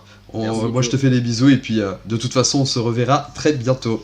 Salut, Voilà, Joe. continue Richard, excuse-moi. Oui, oui, donc je disais, moi, Speed Demon, quand j'écoute Ban en fin 87, quand j'ai l'album en cassette chez moi et que j'écoute ça, je comprends pas du tout le morceau, quoi. Autant les autres morceaux, bon, la Berry Girl, tout ça, c'était des gros coups de cœur, les Open of Me, pareil et tout, mais Speed Demon, je comprenais vraiment pas le truc. Et je vais voir Moonwalker. Et je vois le clip. Et là, en fait, c'est devenu. Enfin, parce que bon, bon, après, j'avais quoi? J'avais 13-14 ans, donc j'ai pas plus le même âge, mais ça pour vous dire que il peut y avoir ce schéma où une chanson, on ne vous parle pas plus que ça en l'écoutant. Enfin, je parle de Michael, hein. Une chanson où au début vous la trouvez un peu abstraite, vous n'arrivez pas trop à comprendre pourquoi, enfin, son ambition, ce qu'elle veut dire, pourquoi elle est faite comme ça. Et puis il va arriver un support visuel ou avec une histoire autour ou quelque chose qui fait que la chanson finalement devient un peu une bande son, une bande originale, enfin, mais retravaillée aussi parce que pareil les versions vidéo des chansons de Michael sont souvent incroyables parce qu'elles sont retravaillées avec des mix différents ou autres. Et clairement, donc je pense que des morceaux qui n'étaient pas si évidents que ça sur Invisible, on rappelle ça. Ceci dit, moi, il y a des morceaux qui d'emblée m'ont conquis. Je pense à Whatever Happens avec Ken Wait, sur lequel un clip en plus aurait été top. Moi, j'ai eu aussi l'effet inverse où des chansons que j'ai beaucoup aimées et les clips m'ont déçu. Je pense à Stranger in Moscow. Quand j'ai vu le clip, le rendu final, je trouvais que le rendu de Michael qui marche au ralenti et derrière, enfin, en version normale, derrière au ralenti, faisait un petit peu pas fake, mais on voyait qu'il était filmé sur un fond bleu, enfin, il détachait trop du reste. Enfin, il y avait un truc qui fonctionnait pas, tu vois, pour moi, par rapport à d'autres choses. Voilà. Mais bon, après, ça reste que mon avis par rapport à ça. Mais je pense que ça aurait pu aider la promo d'avoir des clips. De toute façon, la promo fait tout, hein. Enfin, de toute façon, pour moi, c'est ça, hein. C'est que même si l'album est mauvais, si tu mets un paquet de promos, ça va percuter beaucoup plus, tu vois. Oui. Alors que ça, et l'inverse, c'est aussi vrai. Tu peux avoir un superbe album et si tu as Pas de aucune promo. promo, ça marquera personne. Et c'est ça qui a manqué pour la promo d'Invincible. C'est des choses un peu coup de poing, quoi, des images coup de poing, des choses qui restent dans la conscience. Parce qu'en fait, c'est ça. Moi, ce qui me gêne le plus, on va dire, pour clôturer sur Invincible, c'est que tous les autres albums, quand j'en parle avec les gens, j'ai jamais eu besoin de prouver que c'était un bon album. C'est-à-dire que c'est indéniable quand tu fais écouter, il y a au moins, enfin, sur les 5, enfin, Off the Wall, Bad Thriller, Dangerous, il y a au moins 15 titres que tu fais écouter et tout le monde va être d'accord. Tout le monde va te dire que c'est génial, tu vois.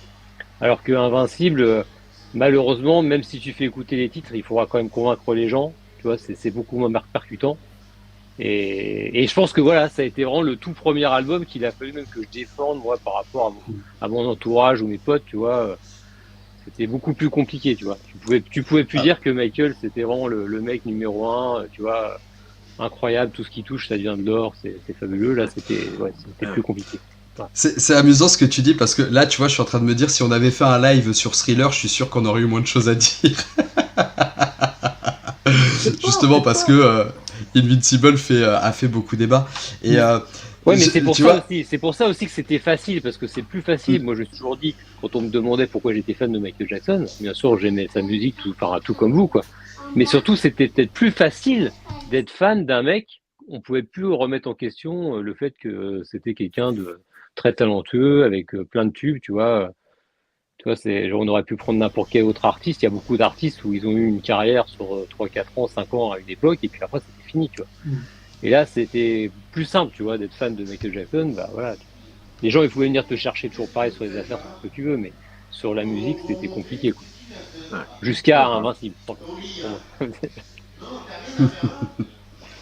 C'est sûr. Bon, bref. Et d'ailleurs, Richard, c'était marrant ce que tu as dit sur Speed Demon parce que dans mon HDC, c'est exactement ce que j'ai évoqué. La chanson Speed Demon, c'était une des chansons que j'ai le moins compris de l'album et en regardant le clip, je dis ouais, en fait, elle est pas si mal la chanson. Ouais, c'était un ovni parce que en 87, par rapport au paysage musical qu'on avait devant nous, c'était pas des.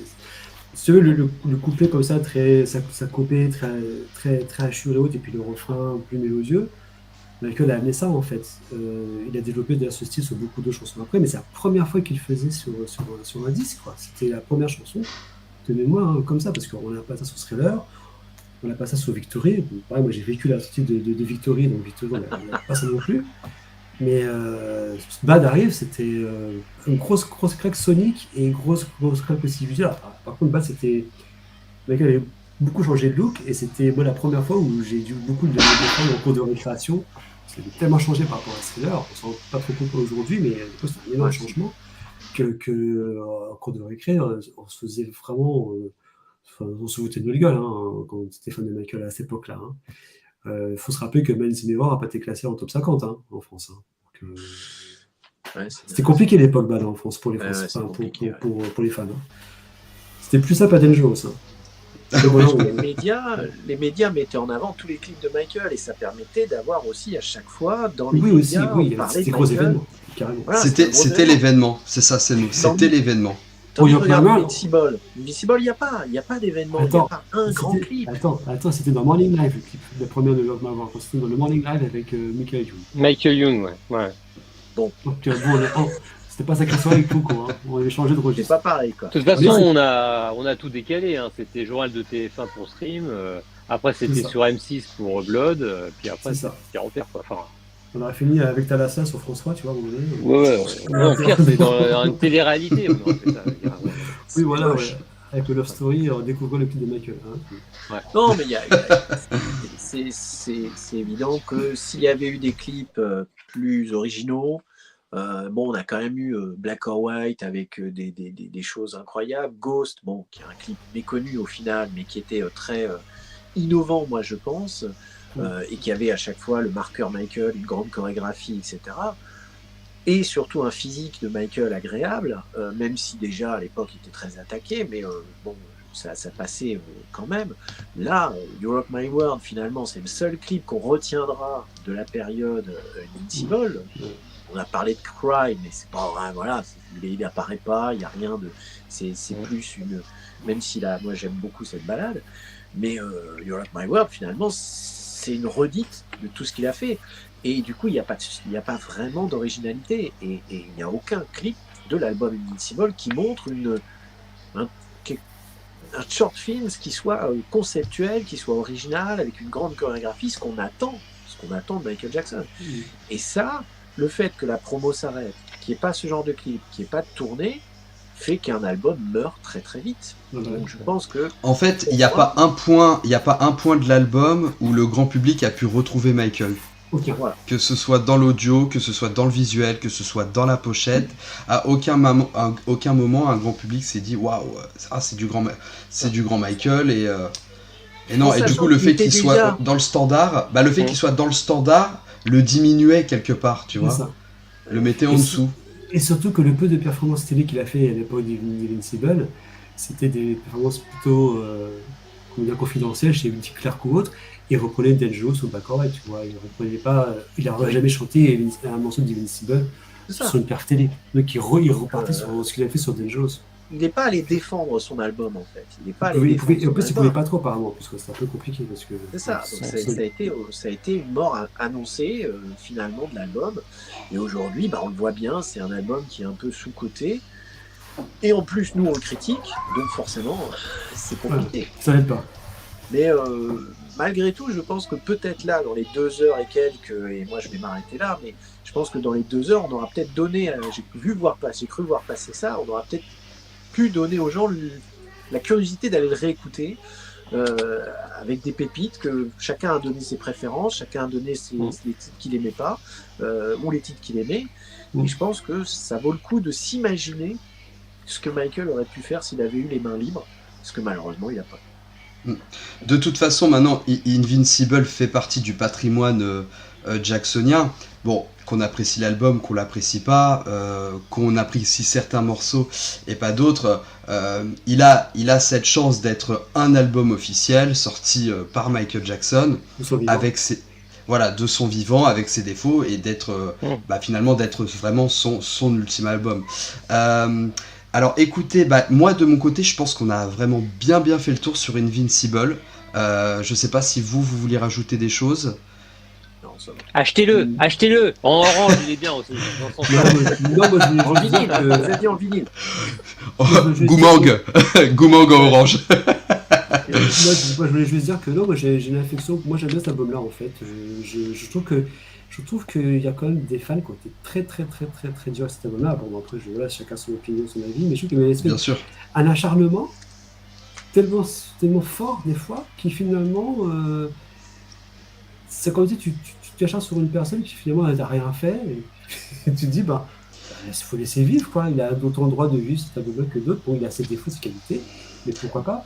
Donc, Michael était piégé dans le. Excuse-moi Richard, je t'ai coupé, mais Michael était piégé en fait dans l'extraordinaire qu'il proposait à chaque fois. Oui, bien sûr. Et là, en Donc, fait, il a eu le malheur de se montrer plus à Michael, comme dans les chansons, tu vois, quand il est sorti à On the Line, qui est une chanson typique Babyface, beaucoup de fans ont aimé, et on s'était commencé à imaginer un Michael qui était plus comme ça, plus un peu dans l'air du temps. Et c'est un peu ce qui se passe sur Invincible, et finalement, on se rend compte que sur un album comme ça, qu'il y a des fans qui ont aimé. Parce que moi aussi, je vois beaucoup de fans, de jeunes fans qui aiment beaucoup Invincible. Hein. En fait, comme je disais un peu en off avant le début du live, c'est que tu as vraiment des gens qui aiment beaucoup et des gens qui n'aiment pas du tout. Donc c'est un album qui l'air de rien, malgré sa très faible, sa très faible durée de vie en termes de promo, a quand même déchaîné les passions, il a quand même marqué des avis très tranchés. Et c'est intéressant parce qu'il a peut-être placé un vrai débat musical et artistique chez les fans, là où on l'avait moins avant, on a quand même tous admis que tout était de haut niveau et indiscutable. Et je trouve que quand ça, l'album, rien que pour ça, je trouve intéressant. Enfin, moi, j'aime Invincible, voilà. Je t'aime là-dessus. Je voulais juste rajouter une chose, c'est que maintenant, grâce à Instagram, on peut suivre pas mal de gens différents, et notamment des gens qui font beaucoup de chorégraphie, hip-hop, etc. Et moi, j'ai cru voir énormément de chansons d'Invincible repris en chorégraphie par des super groupes qui dansent dans la jeune génération. Et donc, il y a une trend de You Rock My World sur TikTok en ce moment. Il y a You Rock My World, il y a Unbreakable, il y a les sons d'Invincible, il y a des chorégraphies vraiment de club hip-hop, de club breakdance, etc. qui sont présents. Et donc c'est assez intéressant de voir que cette jeune génération-là reprend ces morceaux-là alors qu'ils sont méconnus du grand public. Mais il y a quand même une sorte de niche du côté de tous ceux qui dansent le hip-hop, breakdance, etc. C'est assez intéressant finalement. Le côté R&B hip-hop dont on parlait plus tôt, Michael était revenu dans ce rayon-là. Voilà. C'est une belle reconnaissance, mine de rien. Tout à fait. C'est une conclusion, je pense. C'est vrai. En tout cas, je vous remercie beaucoup. Donc, de toute façon, on parle d'art. L'art, c'est subjectif. Encore une fois, il ne s'agit pas de vous dire bon ou mauvais album. C'est vous qui vous ferez votre propre opinion sur l'album. Et je pense qu'on va arrêter le live là-dessus. En tout cas, je vous remercie beaucoup d'avoir participé au live. Hector, je te dis un grand merci pour ta présence et ton intervention. Ouais, j'ai adoré faire ce live. Yann, merci beaucoup pour aussi ta participation. J'avais déjà adoré le premier live qu'on avait fait ensemble et là, je suis hyper content qu'on l'ait fait. Et Richard, aussi un grand merci pour ta présence et le partage que tu nous as fait sur cet album. J'ai pris beaucoup de plaisir à faire ce live. Évidemment, j'en ferai d'autres et je vous convierai avec grand plaisir. Voilà, sur ces bonnes paroles, en tout cas, je vous dis à bientôt. Donc le live sera évidemment disponible en rediffusion sur ma chaîne YouTube. Et puis merci à vous le chat d'avoir autant réagi et dans la bienveillance. Ça a bien réagi, hein. Merci à tous ceux qui ont suivi ce soir et ceux qui vont regarder. Et puis merci aux intervenants de qualité, n'est-ce pas? Et écoutez, merci à tous et écoutez Invincible. Très bel album.